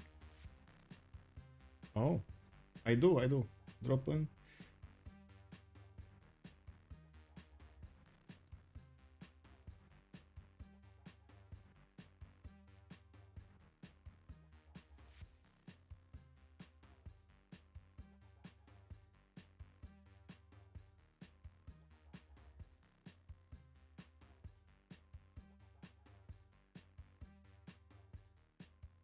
There we go. I responded dropping D. I really like the idea. I gotta say, I really like it. So, be right back, guys. We're coming back in 10 minutes.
Oh wow, I guess it's not gonna be right after the Congress anymore. It is what it is. Good thing I was actually watching the screen. What is it? Break up Congress or not? Is it? Is it in the middle of the round? Maybe? It is what it is. Cossacks wanted the wrong type of smashing. Yes, yes, yes. Let me actually get back on the horse over here with the good ones. There we go. I'm more of an Eleanor kind of guy. Oh, a lot more cultured. Yeah, yeah. I can definitely relate to that. Okay, we do have the first bombards also from Rome getting in, and we're probably going to see the pause in just a few moments here. I guess the timer is still ongoing. That's why I'm not taking it off. Oh, wait, we're going to have... What? Did they do two?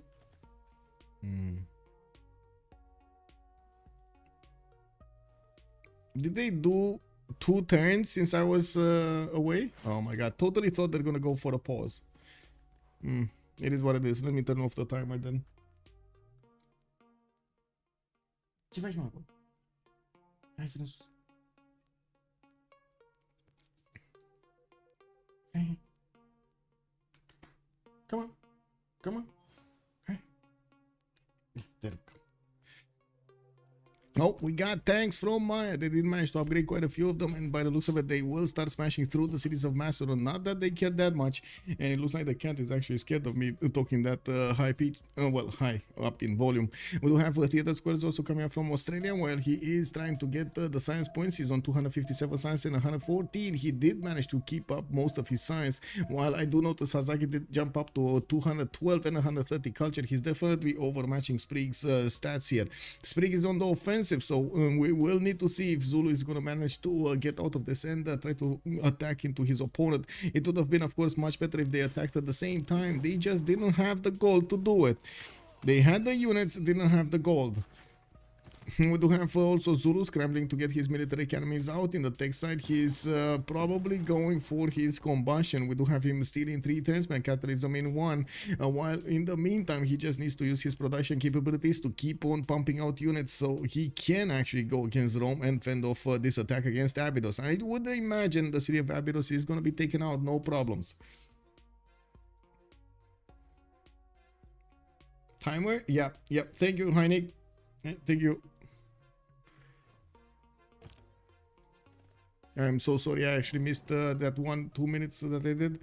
No points towards engineers, coal power plants banned, and it looks like John Curtin is going to get the 2 Diplo points. We do need to see if this is going to be the attack that breaks the camel back, especially with Maya getting in with very strong units against Macedon. We got some units from Russia also trying to get revenge on Distoria. Distoria did get out of there a long time ago.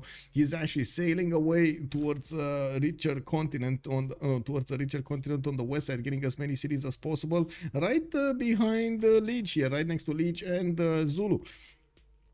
Now we will need to see if the Zulu war machine is going to start being big in the next part of the game. He does have 320 production. He definitely has what he needs to get his armies out, and I would imagine Zulu tank armies with fascism are probably going to clean the map.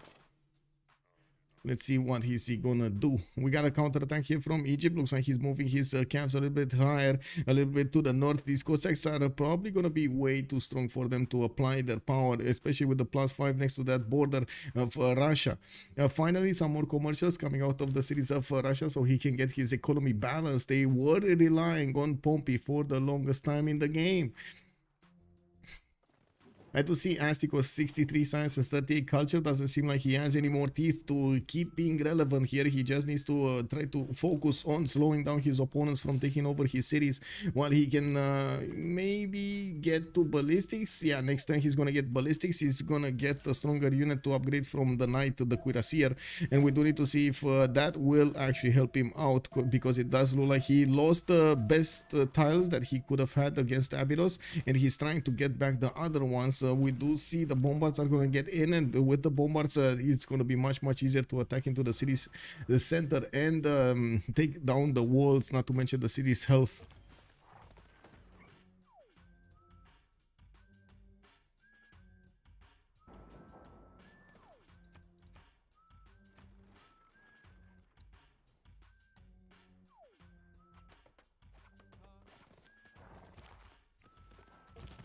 Okay, Asticos fends off attack from Russia. Russia, with the help of Maya, pushing into Macedon cities.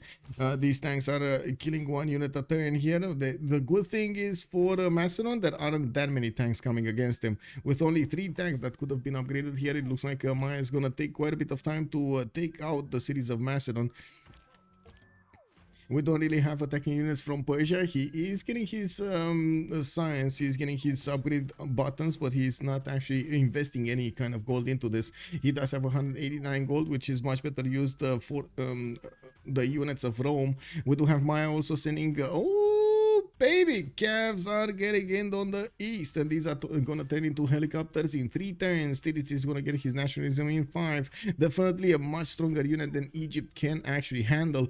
And I think the big question is, can those helicopters get into the Australian backline and start the pillaging going on? Australia is gonna get steel walls next turn, and that will definitely keep the cities healthy. It's more of a problem of keeping the tiles healthy as well.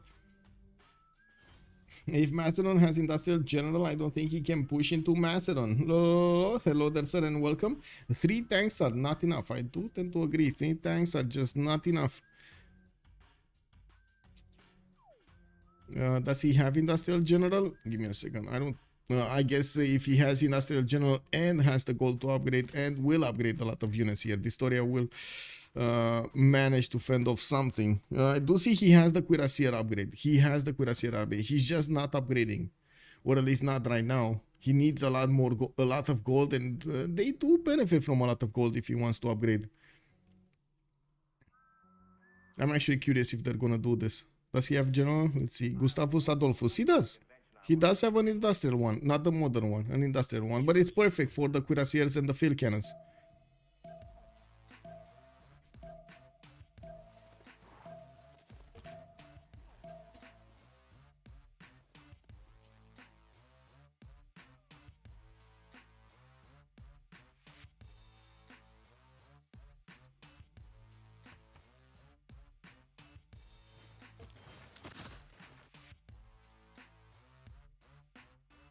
Okay, Zulu finally getting in Rome, in Rome's backyard. He's actually pushing against the city of Cahokia and might be looking to liberate that city center for 100 Diplo favor, while the Roman units are getting into position to attack the city of Abydos. I'm actually a bit surprised about his choice to core this up instead of moving it and then shooting. But anyway, we do have Tirits getting that secondary attack with the Cavs to the northeast of Mediolandum, which are going to turn into helicopters and are probably going to go directly against the city of Rakedet, bypassing the front against Abydos.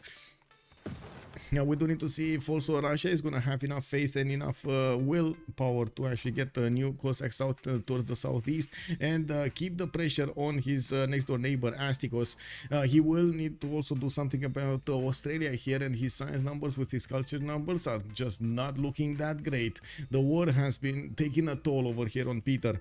Now we do have Zulu also starting to shine, finishing up most of his military academies and starting to produce cuirassier armies out of his cities, preparing for the combustion technology so he can get his tanks upgraded from these units. I do see the Roman cuirassier corps are actually quite strong, and he's not finding it easy to actually push through the Roman defenders. We do have field cannons also with bombards able to shoot down, and of course they're getting more promotions here. Persia in the meantime is still trying to get his sim going with a few theater squares and more of these markets and banks coming out of his commercial, so he can get the economy he needs to upkeep all of his allies. We do have Pompey on 190 gold at the moment and 275 production. I do notice nobody actually got a... Lady 6 guy did manage to get a heroic. We do have Exodus, we got Reform the Coinage, we got Monumentality Golden Age for him to benefit from.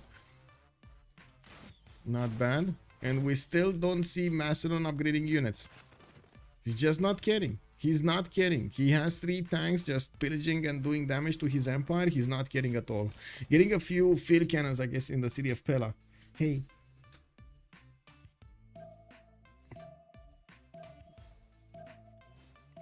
Come on, cat.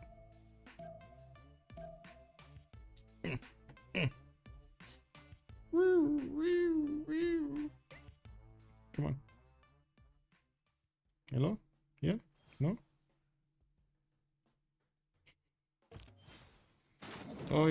Oh yeah. Oh, look at that paw. Look at the paw.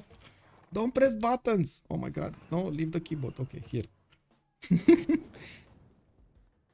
I don't know what she likes about standing in between the desk and the screen, but she just likes to stand there. Okay, it is what it is. Anyway, let's see. Freritos on the east side, he did get the helicopters upgraded, and as you can see, he's gonna have the opportunity to go against his opponent. These helicopters don't really take out the cav cores as easily as he would have liked to, but they're definitely gonna have the speed to go anywhere they want. Give me a second, I need to pull her out of here. Get out, come on, get here. Come on, Pikachu. Okay, so we got some walls in Arcade getting up, and of course I do see Freritos is scrambling to get new calves being trained. We do need to see that Bombard Core also getting into range of the city of Freritos to train its power against that city center's defense, while on the east side the Zulu is scrambling to get the Cuirassier armies to fend off attacks and also put pressure on his opponent on the city of Cahokia. Hey, Fireball, what are you doing? Aztecos in Egypt did very good. Yeah, he did. He did very good. He pushed against his opponents. He did what he should have done, so he gives an advantage to his team. Yield stab here. Okay, Cuirassier Corps Qualo Mendlini. We got Cuirassier armies coming in and more military academies. What are you doing next to the... Oh my god. It is what it is. It is what it is. She's... I'm sorry for the... cat nose over there, but it is what it is. She's getting out.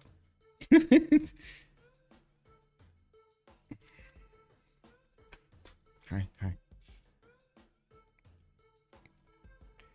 Yeah. Anyway. Did it? Oh, camera should be fine. It's fine.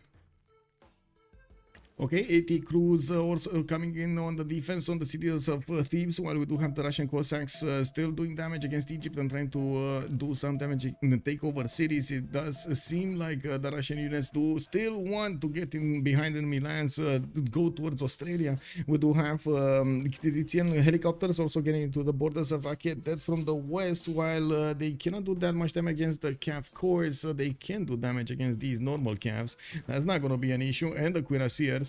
Now we do see again that Bombard Core did not actually get to move. It can upgrade into an artillery, and I'm pretty sure Sprig is going to want that upgrade so he can do a lot more damage against the cities of his opponent.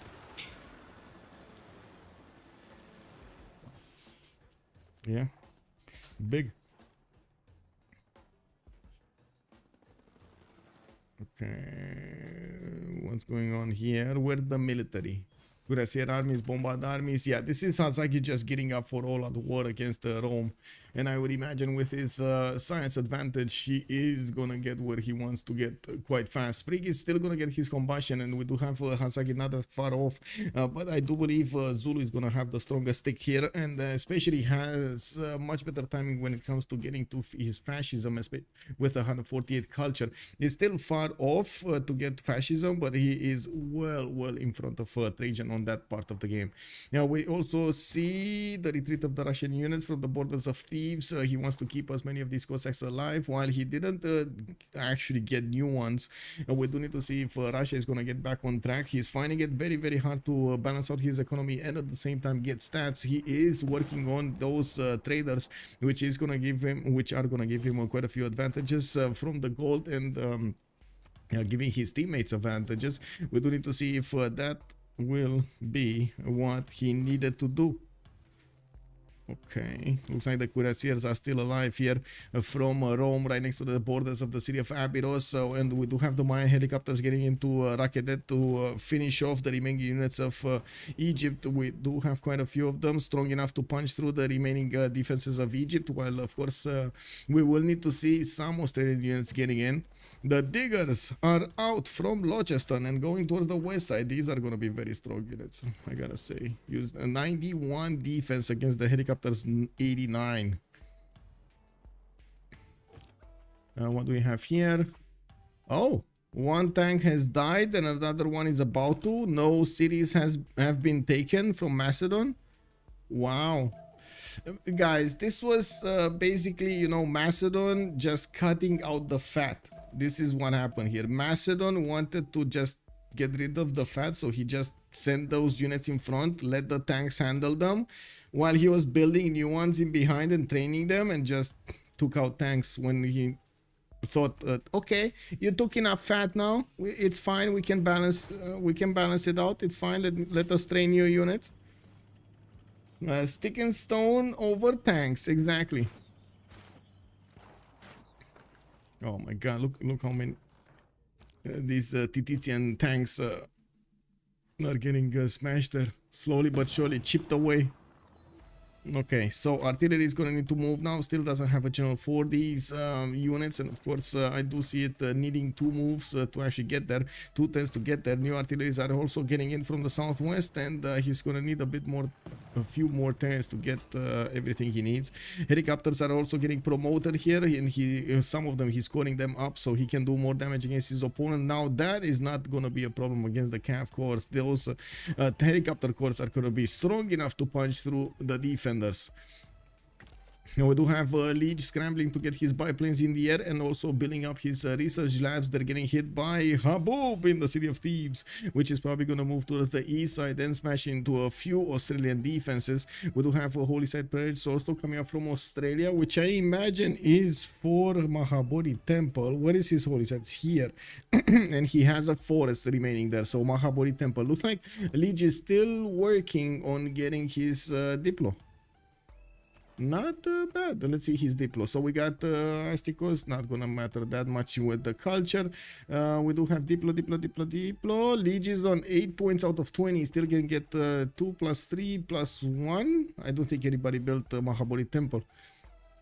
Ooh, that's a lot of points. It's 14 points. Noble, another one, that's 15. If he manages to get all of them, that's going to be quite big. Wait a second. Oh, yeah, never mind. I was thinking of something else for a second, then I was like, oh, Alhambra, you didn't count it. Well, yeah. You imagine I didn't mention it for a reason. I have a cat myself, 16 years old, and he can't jump on my desk anymore. Oh, I'm so sorry for him. I do have another one, like a male cat, while his brother actually died, like in the, I would say, in the summertime. The other one is actually quite big. He's like this big. He got so big, man. He's like, wow, he's so big. Bustios, hello and welcome everybody to the stream. We got Ulyss going against Freritos de la Vega in the French League. They are fighting for a qualifying slot in the CWC. This season of the CivFR Squadrons is a qualifying season. We do have them right now ending up with quite a few skirmishes along the map. Zulu's getting ready to attack Rome. Rome is attacking Egypt, as you can see. We do have Maya also getting in his fast helicopters against the Egyptian calves, and Russia's getting, and this is such a mess. This is a mess all over. Also Trash Hunter, good evening sir and welcome, and of course Bustios, thank you so much sir for the raid. Let's actually do what is this? Shout out Bustios. There we go. Shout out Bustios. Wait, what do you mean channel doesn't exist? No, I must have like, okay, there we go. Now it exists. Mishui, definitely a fun game so far. Yeah, we got some planes in the air also. Australia deploying biplanes to help defend this, and AT Cruz, he has been keeping his science advantage for a long time. Not to mention the economy is starting to be good on both sides. Looks like JR's investment in getting his commercials and markets is gonna pay off quite a bit. While we do have Pompey on 263 gold a turn. He was the designated maker of gold. Now we do have Maya actually failing attacking into Macedon, even though I guess this attack wasn't really to take over cities, was more about to keep Dystoria in check. Well, they have Macedon getting 5 cities on the other side of the map here, and he's going to be safe just standing next to Australia. We will need to see if Zulu will be successful into taking down Rome here. There are a lot of units coming out from Zulu and from both Rome and Maya towards him. By the looks of it, also he's getting that spy out of Ulundi, and taking a look at the tech side here, we do have Hazagi on combustion next turn, so he's gonna get these cuirassier corps and armies into tanks, and he's gonna have the economy to actually upkeep them. By the looks of it, they do have a lot of gold on their side, while on the other side, Rome is not gonna benefit from that many upgrades. We do have Rome Sprig going for his cartography in 1. He did get the steel walls, and I would imagine he's already on refining. No, he's not. He didn't get refining. What? He's putting off getting refining? Oh. Oh. Okay, okay. I guess he really wants industrialization. He really wants it.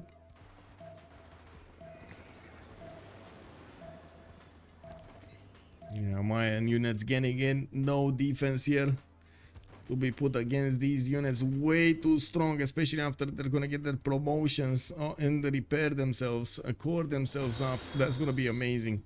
Let's see on the west side. Phoenix 1 has joined the round table. Whoa, whoa, whoa, whoa, whoa. Gamer Phoenix, thank you so much for the follow, sir, and welcome.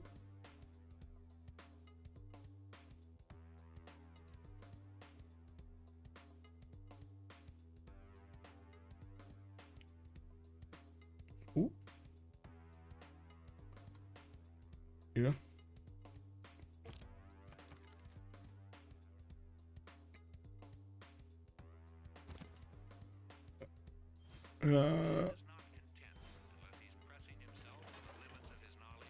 I don't really want to dox anybody, but I really want to thank whoever donated to PayPal. Much appreciated, sir. It's very, very, very appreciated. Thank you, thank you. I don't know if I can actually say the name or not, so I would prefer not to say the name. But you know who you are. You know who you are, so I do thank you, sir. I'm not doxing. Oh my god, I'm not doxing. What? My really never finished Oracle. It's been sitting unfinished for like 40 turns. Oh my god, that's a good catch. This Oracle over here. Well, I guess they didn't need that Oracle anyway, right? Also, we gotta ask Sandro. Who is winning now, Sandro? Is it Freritos de la Vega or Team Ulyss? Who is winning now? Okay. Zulu getting his armies out, and I do see him doing massive amounts of damage against Rome. The same situation happens here. A lack of gold on the side of their opponents of Freritos de la Vega doesn't allow them to actually upgrade every unit they want to at this moment they want to. So we do need to see how many of these tanks are going to manage to take out Roman units and how many are actually going to be defended. Yeah, we do have helicopters getting in, and it does seem like we do have less and less Egyptian units defending the city of Raketen and Swanet, but then they're gonna get switched around with 80 crews from Australia and some diggers, which are gonna be strong enough to withstand a few attacks here. We do need to see this core though. Oh, the core actually can take out the 80 crew, no problem. Two Shanaget like it's nothing. Macedon still alive. Macedon is still alive and kicking. Historia doing it. It's fine. He's getting it. He's getting there.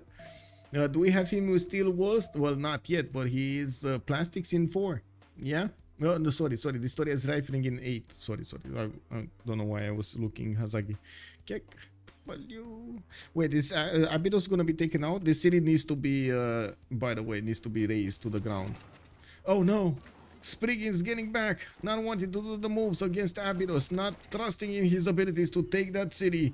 And it does seem like all of his artilleries are in the front line right now, left open for the pickings. Hazagi moving in with his tank armies, doing what he can to take out his opponent. Let's actually take a look. Yeah, he can take out this artillery corps also without that much of a blowback. We do have new artillery armies also getting in a line to attack their opponent's units, and I'm pretty sure they're going to do a significant amount of damage with his production right now gearing up for war. We do need to see if he's going to manage to overwhelm the defenses of Rome and at the same time try to stop the bleed here. I think it's going to be all up to Australia to actually stop these helicopters. Yeah, they do look like they're creating a bit of a problem over here. But they're going to be defended. It looks like they're going to be defended, I gotta say. It doesn't look like anything bad is going to happen there other than some pillages. And no, not even a city. I don't think even a city is going to be taken. Abydos is standing tall. And this, oh my god, this is just amazing, by the way. This is like unbelievable. Oh, Argelansk. Now this is a city you can defend. This is definitely a position for a city that you can defend. That wine tile, even though, yeah, it did have a wine tile, that was just not defendable. Leech is keeping up his advantage over everybody else when it comes to the size. In the total time, he does have a little bit more than Tirits, but definitely is making more per turn. While we do have Hazagi managing to overtake Rome and keeping up with his necessary culture, we do need to see who is going to manage to actually get the victory condition. Who's going to break the other side's will. We got Mahabodhi Temple finishing up next turn from Australia, and the Statue of Liberty finishing up in 5 turns in the city of Canberra. He's switching to all power plants, and I do see oil power plants, and I do see research labs are coming in for that extra science boost. Now we will need to see if Leech is going to manage, or Team Ulyss is going to manage to get enough Diplo favor for the next round of the Congress, so they can secure the victory, and it looks like there's a very strong chance of that happening, especially with Hazagi having the ability to take over Cahokia here and liberate it. This might be a bit too much for the Diplo favor of their opponents to vote down the last option. How far is he from helicopters? Whom? Who? I think it's 85-15 in favor of Ulyss, but I'm no reference. Speed 2. Okay. Oh, you mean, wait, for what? Oh, you mean for who's gonna win? For who's gonna win? Yeah, I think Ulyss, by the looks of it, is gonna win this. Nobody could actually stop Statue of Liberty from getting built, deny it. I guess Rome could have, because he has a few coasters, but he never actually got the opportunity, right? He needed to fight off his opponent, and his opponent is, oh my god, angrily looking at him and smashing his units down. Now, this is a bit of a problem. Now, we do have also mine helicopters getting defended here. It doesn't look like Tirits is wanting to push some more. He's actually starting to lose helicopters here. The planes are doing, well, a bit of damage, a good amount of damage, I would say, against the helicopters. They're very bad planes, don't get me wrong. These biplanes are usually nothing. Paper tigers. Oh, winning opportunities. Yeah, that makes sense. We got commercial hub investments also coming up from JR. While Zulu did manage to pick up Dandara and Napoleon Bonaparte, Jose de San Martin did get picked up by Macedon and Rani Lakshmi by Rome. We won't have Maya with a general. We won't have Persia with a general. We don't have Australia with a general at this point in time. We do need to see if that's actually going to change the game in some form or another.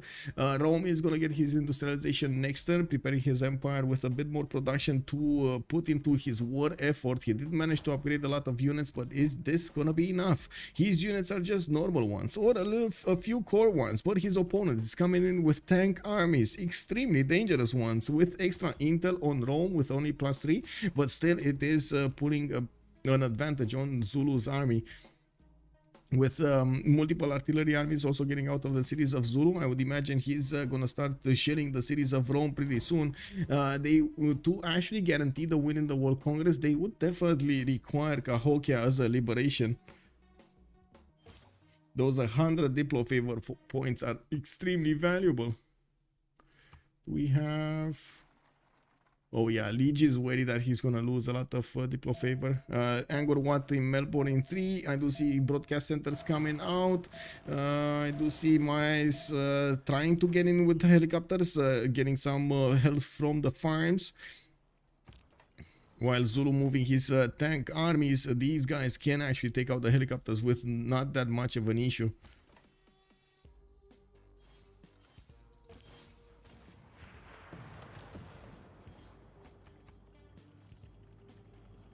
Okay, looks like Maya just trying to get out and survive.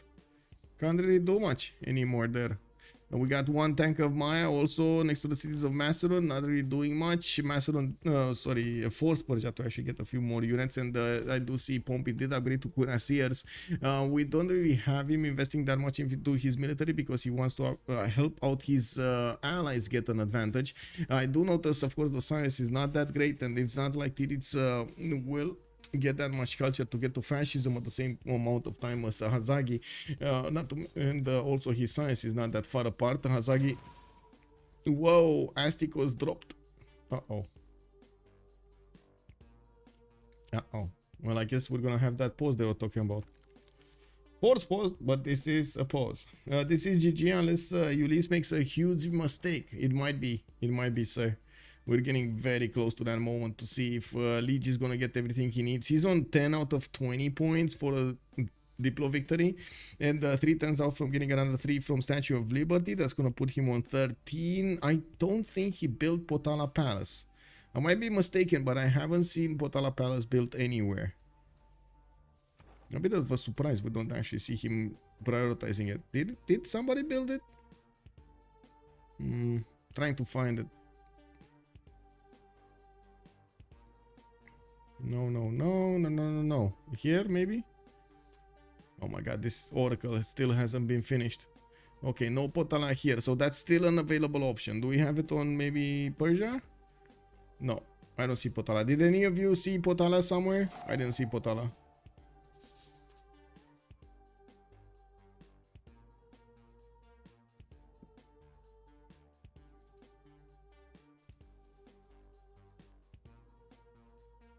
Oh! Wait, who said? Who put the GG? Who put the GG? Who this? JR called out the GG.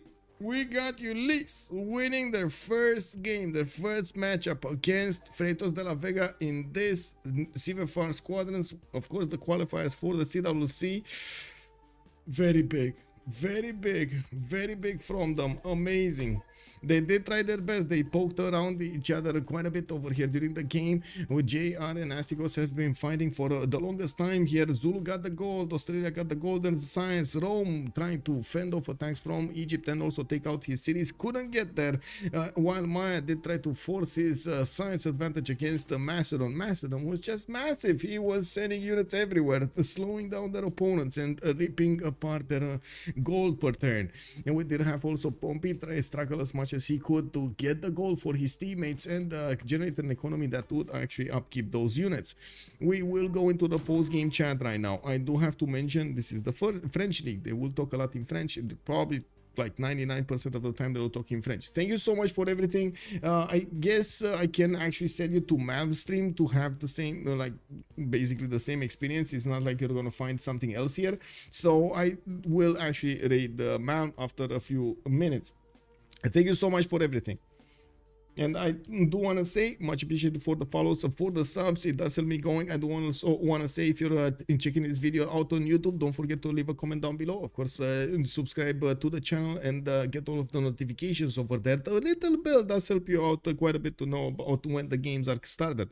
On my Discord, you can find the information about my schedule. I do have a channel, 2 channels actually dedicated to the upcoming game and the weekly based schedule for the games. It does take me quite a bit of time to actually talk with the players, talk with the organizers and so on to actually get to see everything. While I'm new to the channel, this is top quality entertainment. Thank you so much, Jacob. It does help me out so much. Thank you. Kind words, sir. The kind words. Bom dia, Bex. Good night, sir. So, Cleozine also good abend. Thank you, sir. Have a good evening. So yeah, without further ado, I'm gonna slowly end up the stream over here. Stay tuned. I'm gonna send you to Mam so you get the feedback from the post-game chat. Good night and amazing. See you next time. Have some fun with some Civilization 6 content. Bye.